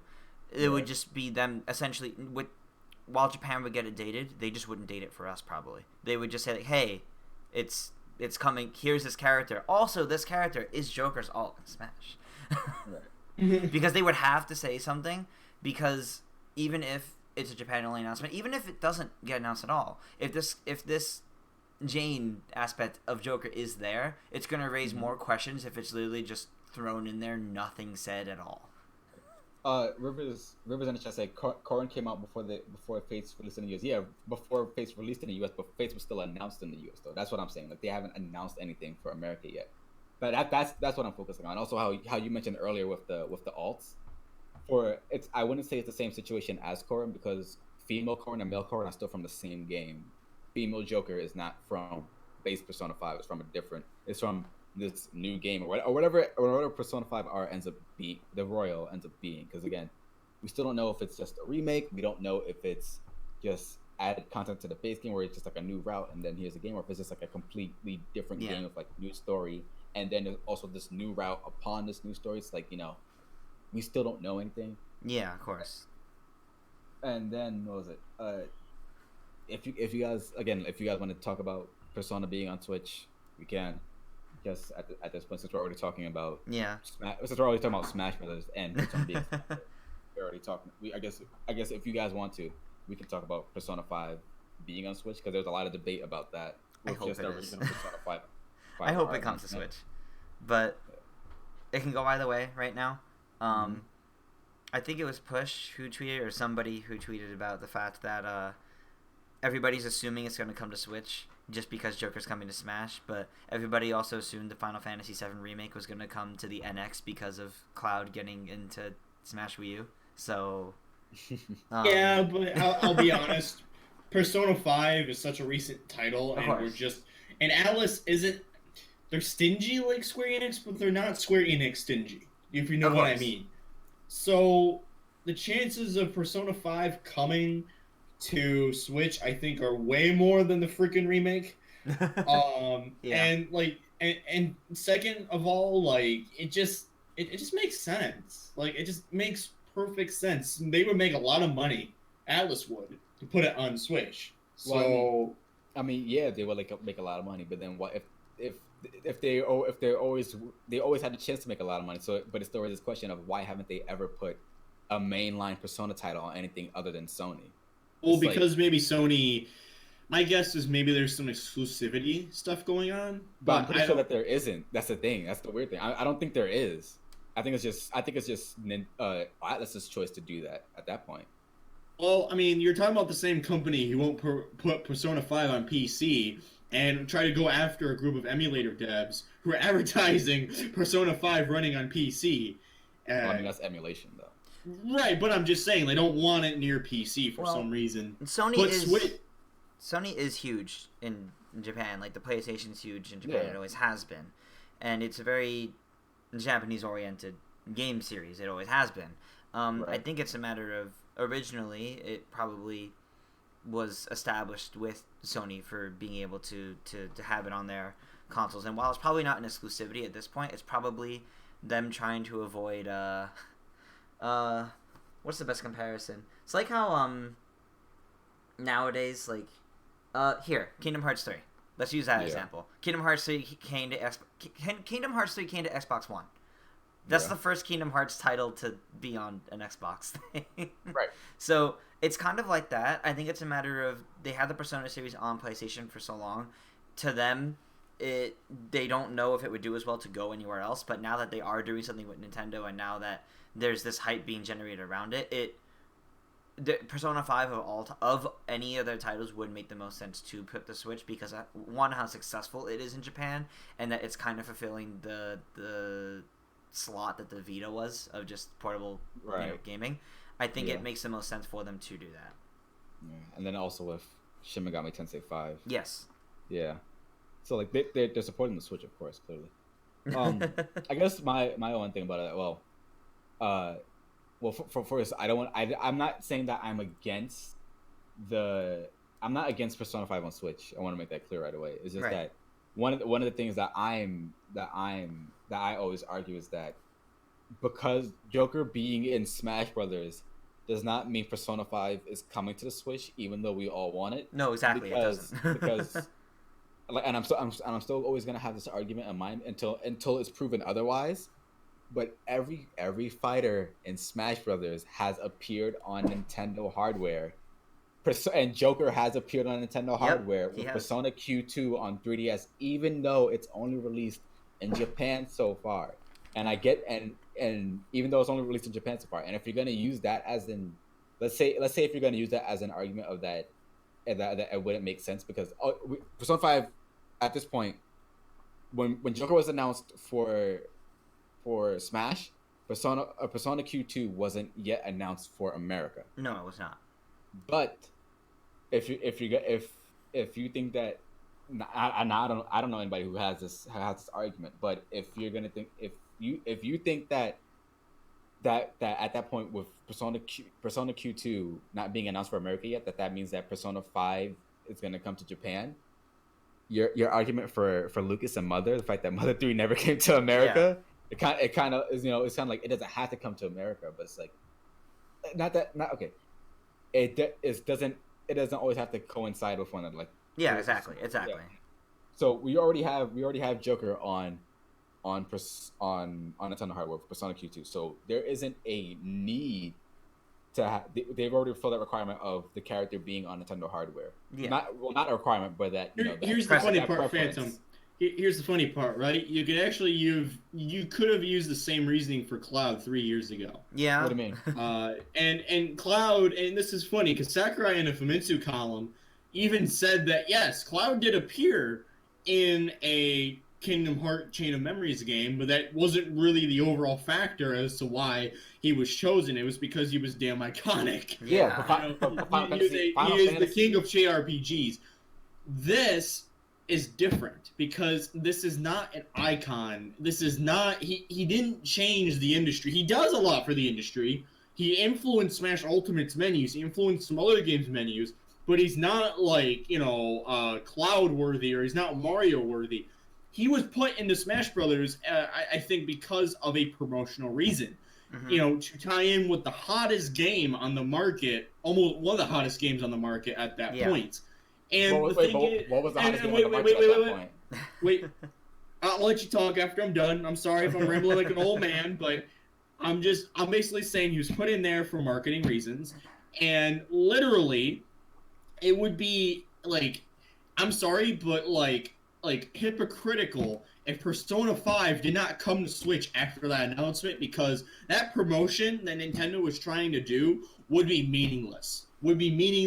Absolutely. It would help Smash Brothers, I get that, but Smash Brothers doesn't need helping. It's got all the icons you could want. So it's going to help Sony more. It's going to help Atlas, but it's going to help Sony more than that. Nintendo probably has to get something out of this, and Persona 5 on Switch is probably the one to basically get that fulfillment with Nintendo. And yes, I get maybe Persona Q2 could do that, but it's such a small title, it's such a small spin-off that it's not really, it's going to do jack shit. I'm sorry, but it's going to do jack shit. So okay. So basically the TIL version of that is Joker was put in for promotional reasons, and Nintendo has to get something out of it. So Persona 5 on Switch is how they're going to do it. I guarantee you. They're already getting something out of it by people already gonna being able to buy Joker for DLC. So Nintendo's already getting they're getting money. Now your argument of okay, you mentioned Cloud like for 3 years ago. Cloud, what was Cloud promoting? What is putting Smash in Cloud promoting? Final Fantasy VII. How? They are bringing up the logo. But what? Yeah. No game. I'm saying that there's no game that came out that would for Cloud being in it for to promote it unless if at that time Final Fantasy Brave Exvius came out, which was where Cloud came in later. But that's a free to play game. Okay. Whoa. You're basically okay. So basically, you're saying that Cloud didn't. You're saying my reasoning's kind of invalid because Cloud didn't have a game to promote. I'm not saying that. I'm not saying you're valid. Your argument's invalid. I'm saying I'm not understanding your argument because you said Cloud was promoting something, but what was Cloud promoting? I never said he was promoting anything. Yes, you did. You said Cloud. You said Cloud was promoting something. You said putting Cloud in Smash. I said Joker was. Okay, you're confusing me a little bit because we have to get on the same page. Cloud did not, when he went into Smash Brothers. Yes, he did promote his series, right. But he's such an icon that he's such an icon that he doesn't need promoting. Like his name, his brand sells himself. So there's nothing really that he is promoting. I'm saying with Joker, it's different because he's not iconic. He's not like a god tier iconic character. He's not in the league of Mario. He's not in the league of Sonic. So with him being in Smash Brothers, there needs to be a little bit more that Alice pushes up for. And I understand that Nintendo is going to get money for that DLC, but that Persona brand, and Nintendo's going to want to incentivize. And I think if they want to promote it well, Persona 5 on Switch is a no-brainer because Nintendo gets something out of it, and the Switch owners can go directly to the Switch and buy it easily instead of going to buy a PS4 and playing it, or going on the PC and playing it if you're in an emulation, or going on the PS. Yeah, I mean, like, making it convenient for the consumer so that way Nintendo gets a royalty out of it. Okay, so here's my rebuttal. I personally think that Joker is, in terms of for the Persona franchise, for Atlas, I think Joker is iconic because of the fact of I can't remember for sure, but wasn't Persona 5 like the first Persona game in America to sell like more than 1 million copies? I think so. I'm not sure. Okay, if that's I think it was. I can check just to make sure, because I think that's one of the main highlights for Joker and Persona 5, that it was a very big title in the West, which normally wasn't the case for Persona. Not only that, it got the nomination for Game of the Year, and then it was also announced at Joker being at Smash Bros. Being in Smash Bros. At the Game Awards. I think that the correlation between that isn't just coincidental. I think the sheer impact of what Persona 5 did for the JRPG market, for the JRPG outlook in the West, greatly improved that due to Joker. So I think, although Cloud kind of already did that in the beginning by Final Fantasy being already one of the biggest titles for JRPGs in the world, I think Joker was kind of like the second recognition that JRPGs got. Now with Cloud, one of the things I always said before, that how you were saying that, how you mentioned that in the physical, he was in Chain of Memories for Kingdom Hearts, right? Sure. Yeah. No. But what? Yeah. Go ahead. Cloud has also been Final Fantasy has already been on Nintendo, and if you're gonna get a rep for Final Fantasy, of course it should be Cloud. He's the most iconic. I totally agree with that. It makes sense. But my argument, well, one of the things that I still argue is that Cloud has been on Nintendo even outside of Kingdom Hearts with other Final Fantasy spin-offs like Theater Rhythm, and in that same direct that he was announced for Smash Brothers, Final Fantasy Explorers, where Cloud is in that game. So I think that Cloud already is a major part of Final Fantasy. So I think having him in, and then he's already on Nintendo hardware from past entries, even if it's not a Final Fantasy VII title, they are still Final Fantasy titles. So I think that him still being in Smash Brothers and then him being on Nintendo hardware both of those quotas that already fills that one quota. Okay. Quota. That's the issue I'm having right here. Quota is a word that I don't think you should describe Smash Brothers with. But preference. Okay, I understand. I don't want to seem like we're going off on you. I mean, I understand that. Here's the thing, though, right? Here's the difference. The difference between the Cloud's appearances on Nintendo platform and his main game don't mean jack shit. Why not? The reason why is because Final Fantasy VII is so big that it overshadows every single appearance he's made. The only thing that you see in Smash Brothers is Final Fantasy VII. You don't see Final Fantasy Crystal Chronicles. You don't see Final Fantasy 9. You don't see anything. All you see is Final Fantasy VII, and that is the only thing that is representing him. Besides Advent Children, but that's a spin-off of Final Fantasy VII, and it's in the Final Fantasy VII universe. So therefore, everything is Final Fantasy VII related, and basically that's the brand that carried him into Smash Brothers. Sakurai, when he was choosing characters, wasn't like, okay, Final Fantasy VII needs Smash Brothers. No, Smash Brothers needed Final Fantasy VII to elevate itself into legendary stature. The game is so big that it depends on Final Fantasy VII in order to become this icon fighting game. You know what I mean? Like, the brand's so big that his appearances are rendered meaningless. Like, it doesn't really matter. If he didn't make an appearance on the Nintendo platform, it probably wouldn't have influenced anything out of the way because it's so big. You know, it was an honor for Sakurai to probably work on that. He even said it in his Famitsu column, like, he appeared in a Kingdom Hearts game, sure, but that was only a courtesy. It's only a courtesy. It's not set in stone. It is not a written record. It is not the Holy Bible. It is right. It's a courtesy, but it's a courtesy that's never been broken either. That's my point. No character has broken that courtesy. Right, but in the grand scheme of things, I understand where you're coming from. I understand, like, yes, no one has broken that courtesy, but Smash Brothers ain't a science. There are no patterns. They can change their mind whenever they want. I understand. This is going to go an overarching topic, and I don't want to drag this on. Yeah, I think we're going a little long. But my whole point is this ain't science. The video games are video games. If the developer wants to do what they want, they can do what they want. And you know what? That might make some arguments kind of thrown out the window. But my case is Sakurai saw Final Fantasy VII. He saw how big it was. The title sold over 11 million units worldwide, which is nothing to snuff at. You know, it's one of the most iconic brands of all time. You're gonna want to put that in a game built on crossovers, and I think that is the overall reason why he was included, other than his inclusion in other Nintendo games. Joker is different because he hasn't been included.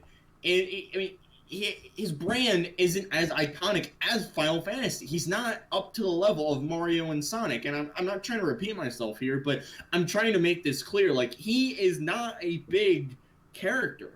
I mean, he might have influenced a lot of other games, but basically Sakurai included him, or Nintendo included him for that matter, for promotional reasons. And Nintendo is going to want something back out of it. And basically, I think Persona 5 on Switch is how they're going to get that back. So that is how I think it's going to go. Apologies for the rants. I didn't mean to demolish you, Phantom. It's fine. Phantom. That's how I think it's gonna happen. That's my take on it. That's my take on it. So I get what you're saying. Now my only thing is, now what if Persona 5 never comes to Switch? What do we do then? What if Persona 5 never comes to Switch? Yeah, what if it does? Like, it's not that I don't want it. It's that I want Persona 5 on the Switch, but it's like my thing was that we don't need to have it, and I'm just speaking in terms of the Smash Brothers, and in terms of the Smash Brothers, how I always think that the courtesy hasn't been broken, so I'm still in the mindset of that courtesy. And at that point, Joker is already on the 3DS. Okay, that courtesy is fulfilled. But what I'm responding to is that Nintendo getting back from Atlus's Persona 5 being on Switch. What's going to happen then if Persona 5 never gets on Switch? Then Nintendo's a mad scientist. Like, they don't understand the concept of money then. Like, I mean, looking at it from a business perspective, I mean, you're going to want something out of it. Right. And it just logistically, Persona 5 on Switch makes sense. I'll admit, I'll be wrong. I'll eat my words. I'm fine with that. I'm fine with that. I will eat my words until the day I die. But the thing is, monetarily, that would be the biggest incentive for Nintendo. They didn't get that. To me, they shouldn't have gotten that brand for no reason other than to, put them in Smash. Like, that just doesn't... Logistically, it's like saying, I got Joe Schmo on the street to join my club, but he didn't pay. You gotta pay your dues a little bit. And I think Atlus bringing Persona 5 to Switch is those dues they're paying. Right. So because one of the things to support your argument is eventually Final Fantasy VII is coming to Switch. It's coming this week or next month or something like that. I think it's next month, yeah. Okay, yeah. So Final Fantasy VII is comes Switch, along with Final Fantasy 9 came out. Wait, no, it wasn't 9. Was it 8? Yeah, it was 9. 9 came out the day of the last Direct. 9, 10, 10-2, 12, Chocobo Mystery Dungeon, and Final Fantasy Maxima. They got a lot of return from Square Enix But with That was 3 years late though, and that was due to the Switch, so that's a little bit different. well, I mean, yeah, but they still got it eventually.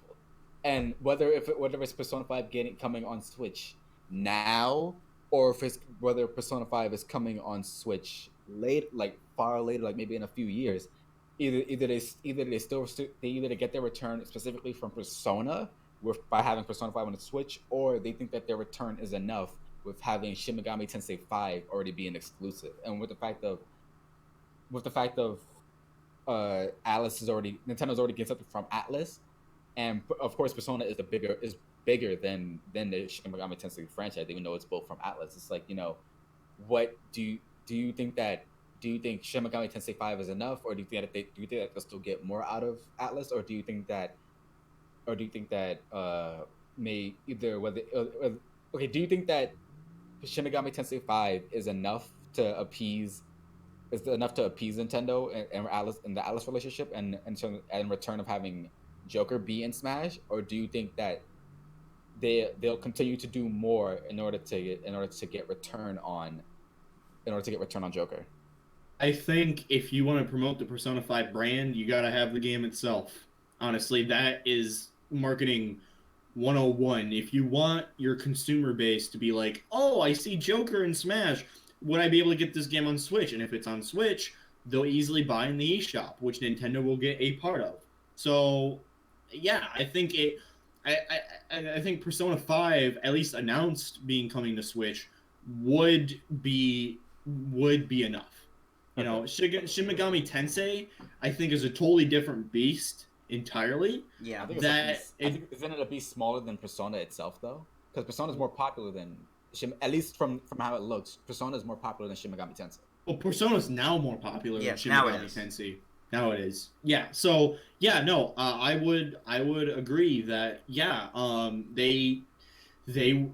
would agree that maybe Shin Megami Tensei could be enough, but considering it's kind of becoming the back burner of Atlas's priorities, it seems, I think Persona 5 on Switch would be a very good marketing move.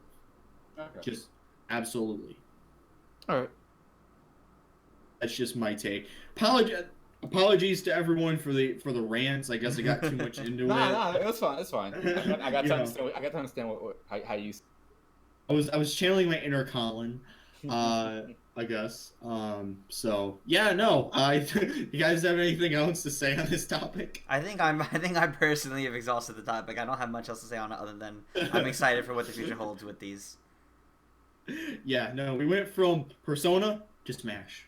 Yeah. And Smash is like gaming's version of politics. You just don't want to piss people off. Oh my gosh. It's politics with younger kids. And holy crap. So, yeah. So we have, I guess, one more thing. We have a special section that we have on our Google Docs where we just added any topic we wanted. Yeah. And it looks like Triss and Phantom didn't add any. But I did not have anything additional. I kind of got already. Well, I suggested talking about Persona 5 of the Royal, so I got fair. I got what I wanted, and then we just literally had like a 50-minute discussion about Persona 5 being on Switch. So I think that's enough additional topics for me. I don't need to say it. Okay, well, I have one more, and I'm actually really excited about this, and I will keep it short. Yeah. Apparently, it seems like the Switch is becoming Mega Man, where it's basically taking the powers from each of their competitors. Microsoft games are coming to the Switch now, and now Android is unofficially being ported to the Switch, meaning it's taking a piece of Google for itself. So the Switch is becoming a Power Ranger Zord, essentially. When you say unofficially coming to the Switch, you mean like hackers put it on the Switch, or do you mean like? Yeah, so there. Oh, okay. Let me explain. So basically, there's that huge exploit that some Switches are impatchable to, which has been patched in newer units. So only a quarter of Switches are vulnerable at this point. Right. And because of that, modders are getting to work, and they put Android on the Switch, which is really cool. There's actual actual footage of it too. Of it running and stuff like that. It shows the boot screen. It shows the internet browser doing its thing. The Joy-Cons even work. What's left to implement though is the GPU driver, and apparently some NVIDIA stuff that is apparently being quirky. that the modder might have to code himself, which I wish him good luck on. and it's crazy because I understand like some people might not think it's like a major thing, but to me this means a lot because essentially if this comes out in the current format it is with like GPU drivers and stuff like that, you could actually open up the Nintendo Switch's catalog to be much bigger. There's some games that I want to play, such as DuckTales Remastered, which is not available on Switch for some weird reason. And it's available on Android, so it would be easy to like load Android and play it on the Switch like that. You could also play like the Christian Whitehead ports of Sonic, right? Which would be awesome. Also, too, for those wondering, I've heard that this apparently bypasses the operating system altogether. So what this means is everything will be loaded off the SD card and not from the internal storage. So what this means is you'll be able to evade. You can do whatever you want with your Switch. I'm not telling you what to do with it, but if you feel like you may get banned, I understand. But apparently it will be minimal banning, like a ban risk. Like there's barely any ban risk because it evades the OS altogether. Actually, don't hack your Switch don't hack your Switch at all. But we're just telling you that. Right, exactly. You know, don't do that at all because that's bad. Please don't. That's illegal. No, we're not encouraging sure people. Well, there's some. Yeah, I don't know. It's a. I don't know. It's don't modding. Don't do it, but we're telling you about it. That's it. Exactly. I just thought it was interesting. Like, I'm not telling you how to do it. You know, I'm not telling you should do it. It's up to you. If you void your warranty, go ahead. Although the legality of mods, I think, are lesser than people think. If you don't want to, if you feel uncomfortable, it's understandable. But, you know, I just think it's really cool that these devs are taking something and just making something cool out of the Switch. Like, It's just... You know, like the same dev even posted a video of Linux running with docked mode fully enabled, and he was playing Super Mario Sunshine on Dolphin in like full 30 FPS. Like good performance and stuff. It's crazy what they can do. But I mean, what do you guys think about this? Do you guys think it's cool? I definitely think it's interesting because it definitely shows like what the Switch can do, even though it's not officially doing it. It just kind of further shows different, I guess, untapped potential that it has going forward. Yeah, exactly. It's really cool seeing what these devs can do with the hardware, especially because this is the first Nintendo console or handheld to use like really open source hardware, like a stock chip that anyone can make games for, and it's really cool. So, do you have any thoughts on it, Phantom, or did the Persona stuff burn you out? No. I'm not really into like Switch. It's cool to see it, but it's like otherwise like other than seeing it, I'm not that interested in the hacking because hacking doesn't do anything for me unless Nintendo actually brings that stuff to the Switch. It's like, well, yeah, it's cool to see it, but it's like, okay, well, I mean, I can't have it, so what am I? What's I see no value in it, sadly. Right. Okay. Well, I guess we can actually move on from all the topics, and we can get into the official Q&A section. So if anyone has any questions, definitely let us know in chat, or if you have any super chats, definitely ask. We'll be here for maybe about 10 more minutes. Sound good? Yeah. Super chat questions obviously get priority. Because those are donations. Those are very, very, very much appreciated. Money talks. So the first question-ish thing we have is by Eric. He basically says, talk about Sony not letting retailers sell PS4 game codes.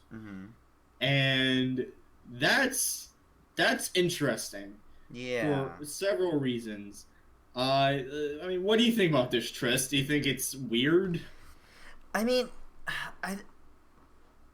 Sony has so many weird decisions when it comes to their games. I'll be completely honest that I can't say I'm surprised, even though I do find it weird. if that makes sense. Like, I've kind of been convinced that Sony's been making interesting decisions when it comes to gaming since the days of the really weird crossplay issues and lack of rather, and then also how when Persona 5 Dancing on Starlight and Persona 3 Dancing on Moonlight came out, they wouldn't let people do anything with the Vita versions. You couldn't video capture them. You couldn't. I don't even think they let people review the Vita versions. They're being really. They're making such odd decisions that this doesn't surprise me. But I will say I don't quite see what they gain from stopping retailers in this way, given that Microsoft and Nintendo get so much because of this. I don't want to interrupt, but apparently I'm sorry if we tormented ourselves enough with Persona stuff, but there's more Persona news, sort of, kind of. It's a rumor thing by it's by Stealth. You've heard about him on Twitter, Stealth40K. Oh, Stealth, yeah. Yeah, he's basically saying that he's saying take this with a grain of salt, but he's heard that Persona 5 Royal is PS4 exclusive, and Persona 5 is coming to Switch and PC this holiday. That sounds... Which is... I don't know. I don't believe it. I'm sorry. I just don't believe it. It's strange to me how... Okay, when was this series of Persona 5 tweets? Oh, this actually came out today. Just now. All right. No, because I was asking because he said, but I heard from a few people privately after my series of Persona 5 tweets. I don't know how long ago that was. So to me, in my head, I'm thinking, okay. In my head, I was thinking, okay, if you knew this for a while, why didn't you say this earlier? But if it's just like if those Persona 5 tweets were just like a few minutes ago, like okay, never mind then. But it's like it doesn't seem like it just feels like to me it's just like another case of it's so convenient that right after we get news about Persona 5 Royale, you're also giving out a rumor about other Persona 5 content. It's just it's just that it's like it's just kind of irritating to kind of get like more to just get more rumors after we just got an announcement. It's like it's not we're not letting it sit for a while. It's kind of like it's just happening one after the other, and it sounds too good to be true. It feels like it's a heat of the moment kind of thing. Yeah. I don't know. I have no comment on this either way. Yeah, I'm too burned out. All I can say is, if it does come to PC, they will be some of the greatest mods I think people will ever make for that game. Man. Like, I want to see a chair as a playable character. Thank you. But okay, going back to the Sony not letting retailers sell PS4 game download codes. Mm-hmm. I mean, it's kind of a good thing for Sony. Honestly, it sounds like a good thing for Sony because although like the spread of their download codes is getting smaller. Yeah. If you're not buying a PS4 code unless you have a PS4 or unless somebody else has a PS4 and you're gifting it to them. Yeah. So it's like what there's not really any harm in taking it away from retailers because now instead of letting the retailer get that cut of the purchase, now that's just going to Sony and then the developers. It's just going straight to them, and now it's like and now that's all really Sony has to worry about. Just okay, like just you're giving us your money directly, and that's it. I don't think there's it kind of it's just a company's getting more money, but that's what companies do. They work to get money. That's completely fair. That's definitely one way to look at it. I was just thinking it's a matter of standing out from your competitors in a different way is sometimes a little weird, but fair. Yeah, I'll be honest. Sony's just acting arrogant. I think. I think they just gotten so much money from the PS4. They're just like, we can do what we want, and literally is going to hurt them in the keister. Yeah. In the keister. Yeah. They're gonna fall flat in their face. I think, especially with what Microsoft and Nintendo's been doing. They I don't know. I mean, they're just kind of like grumbling in their own corner. Like, it just reminds me of going to a playground and you have that one kid who hides in the corner not doing anything, too scared to talk. It's like, Um, Go ahead. No, that was it. That was it. That's just my. Matthew Rondell in the chat said, by that logic, why still physical games? Physical games aren't the same as physical games isn't the same as what's it called as digital games, because with physical games, first of all, you got to make the copies. With digital games, you're not really you're not really putting in money to make copies of the game. It's a code. With physical games, you have to do it and then sell it to the developer. But if Sony were to do all of that internally, then not only would they have to produce copies, and then they would also have to manage the selling of physical games on their own as well, when they're already doing it. For digital games, it's just easier. But if you're giving it to if you're giving it to retailers, it's like, yeah, it's not Sony working on it really, was it? But if you don't want that retailer cut out of your stuff, then why support them at all? Because otherwise, then, think about it this way: not everybody's going to be able to do digital downloads. Not everybody can do digital gaming, because that's the whole point of physical copies, to have it not be digital. So the fact of them still doing physical retail to physical copies is kind of like in support of physical media. And if you take away that physical media and it's just digital, not only are a lot of people not gonna like it, but that also creates an issue for a lot of gamers who don't have as great of an internet, or who aren't able to do things online, like download big files, and it takes like 18 hours or something like that. Yeah, I don't know. It's a weird situation. I'm just in general curious what Sony's gonna do this generation. In general, like, there was those backwards compatibility patents like filed, and those, I mean, a lot of people were saying it's nothing, but there was just a lot of interesting stuff in them to make me think, like, oh, could they be going with something different for backwards compatibility if they're going to implement it? Because from what the description said, and I know we're going on off topic here, but I just want to cover this real quick. The patents on there made it seem like the CPU of the PlayStation 5 could be like an FPGA style board.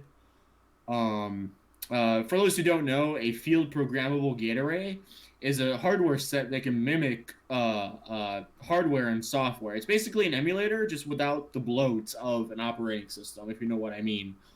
And basically, it could actually lead to better backwards compatibility if they did implement a system like that with PS1, PS2, and maybe even PS3, although we'll see. Because once you get upwards into like the PS3 territory, what you might have to do is do like a FPGA emulation kind of hybrid a little bit, because you don't want to include the PS3 hardware because that'll get more expensive to produce. And like I said, I think it's just a patent at this point. It could be an idea that they're thinking of, and it's not representative of the final product. But from the description I read, it could have been something along those lines. But yeah, no, that was basically outside the scope of what Eric asked. And yeah, it's still weird that Sony's basically saying come to the digital store instead of just buying like the cards you can get for digital games. So that's what I think. So, but yeah, no. Do you guys have any final thoughts in general, or on the PS4 download codes? Yeah, on them, or just anything in general. I guess I don't have more on that, but do we have any other questions that we want to answer? No, there hasn't been any questions appearing in the chat. Someone asked earlier, what do we think the possibility of a Xenoblade X? Well, I think no, but a lot of money. and also Monolith Soft is working on project. What was it? That one project that art for? I don't remember what it's called. But they're also working on that, and on their website they already talk about how they're working on another game. We're working on 2 projects at the moment, so I think a Xenoblade export, unless done by somebody that's not Monolith, is out of the question as of right now. Yeah, I would love it, but I don't see it as happening. I don't see it super likely, unfortunately. At least not right now. Right. Yeah, they'll probably be one of the last Wii U titles ported to Switch if they do port it. I imagine. Mm-hmm. Maybe So- We did just get another question. What are all of our to all of us? What are our favorite games? of all time. Yeah. Sure. That's a loaded question. Ooh, I have such a fast answer. Well, it's What kind of is it? two, but for me, because it's two favorites, so I go back and forth on them. But it's The Legend of Zelda: Wind Waker and Paper Mario: 1000 Year Door. Interesting. My favorite games aren't like set in stone; they change every week. So my feeling right now is Super Mario Bros. 3, or just for nostalgia's sake, WWE SmackDown vs. Raw 2007. That's fair. I love how super specific. I love how he goes Mario 3 and then like completely specific WWE game. Yeah, that was like the first one I played, so that's very like nostalgic, I Mhm. guess. But I also, yeah, go ahead. No, go ahead. Finish what you're saying. Oh, that was it. That was it. I was I guess tricking you. does Gaia 2 for the PS2 and The Legend of Zelda Breath of the Wild, because Breath of the Wild was the last game to make me feel happy. No other game hasn't made me feel happy. I'll keep saying it. We need more games that completely like do. It's just like Breath of the Wild is like I would say it's like the best analogy for life, Mm-hmm. but in a fantasy setting where like you're just nobody asks to be born, you're just thrown into it, and then what you make of it, you try to make the best of what you try to make up for life with what you can. Mm-hmm. And that's what Breath of the Wild feels like. You're kind of thrown into it, and of course, then like it's not like just you play the game and that's it. It's like there's a purpose and stuff, but it's like what you get out of the game is completely up to you, and that's the best, and that's what I love about it the most. I think that's fair. When you said it was compared to life, the first thing that come to mind was just it rains all the time. But no, realistically, I actually get what you mean. My man, do you live in Seattle? I live in New York City. Well, I live nearby a train, and that torments me. So how do you feel about that, huh? But we got another question from Matthew Rundello, and he says, anyway, how about the PlayStation Direct? Well, I don't have VR, so I don't care. Yeah. I don't. Basically, all I can say is bootleg Nintendo. Bootleg Nintendo. This is Chinese manufactured Nintendo right here. If you wanted to compare a Famicom to a Famiclone, the Famiclone would be Sony. No joke. Well, we know Sony's kind of been doing that a bit because we had the PlayStation Mini, or the PlayStation Classic, whatever it is. The PS Classic. Which was, oh yeah, no, that was the epitome of bad, to the point where they're on sale, and every time I go to my local Best Buy, none of them are even sold. Oh, damn. To tell you how bad it is, they got dropped down to $39.99, and then the next week and then the next week none of them still sold, so they actually bumped the price up back to $60. Wow. What? Oh my gosh. I was pissed off because I wanted to pick up one, but then I was like, what's the point? Yeah. So yeah, no, it's crazy, but yeah, no, Nintendo basically has just been copied by Sony quite a lot lately. They've always done that kind of with the PlayStation Move, I guess, but I don't know. It's a weird anomaly. I don't think there's gonna be a lot revealed in that thing because Sony seems like what Nintendo was back in 2016, where they're kind of in that lull period between consoles. PS4 is different because they're successful, but people are unsure about what they're gonna do with the PlayStation 5 because Sony's not even gonna be at E3 this year. Right. So that's gonna be a little bit hard. Although it would be funny if they just like, hey guys, it's the PlayStation 5 in a random presentation no one cares about, and people are like, what the fuck? Or some stupid shit like the PlayStation Vita 2 or something like that. Vita 2. Vita means life for the second really? time. I know. Yeah, Vita actually means life. I did not know that. It's funny how ironic that meaning is. Yeah. Man. All right. But, Well. all right. Well, we said it at the same time. We did. God That was damn. kind of funny. I think I'm getting to the point where I'm just worn out and I give no fucks anymore. Gotta use the bathroom.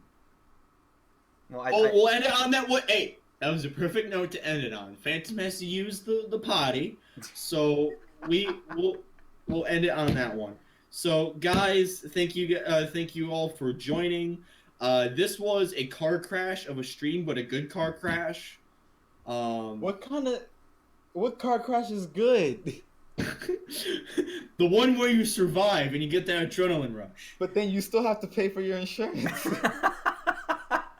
Might have been a bad analogy there, Mark. Well, it doesn't have to mean you ride a car. You could ride a buggy. You could ride a golf cart. And if you get hit by a car, you're more likely to die. I never said hit by a car. I said car crash. But if It could be. I could have a like model car crashing into something and it mean the totally same thing. So I don't know. Anyways, we'll end on that note. Phantom has to go take a piss. I am getting tired. Triss is gonna do whatever Triss does. Go back to working on my game. Yeah, true. Working on that game for another 12 hours straight. I hope not. But. All right. Well, I want to thank you guys for joining. Thank you guys for joining me, Triss and Phantom. Don't. Sorry, I'm stuttering. Don't forget, guys. Tomorrow at same time at 1 p.m. is another Good Morning Source Gaming stream, but that one has an interview, and that is definitely a bigger one to make. Yeah, exactly. We have an actual special guest on here, which is awesome. So, all right. Well, you guys. I hope you guys enjoyed this episode, and I'll see you next time. Yeah, bye. Bye, all. Thanks for supporting us.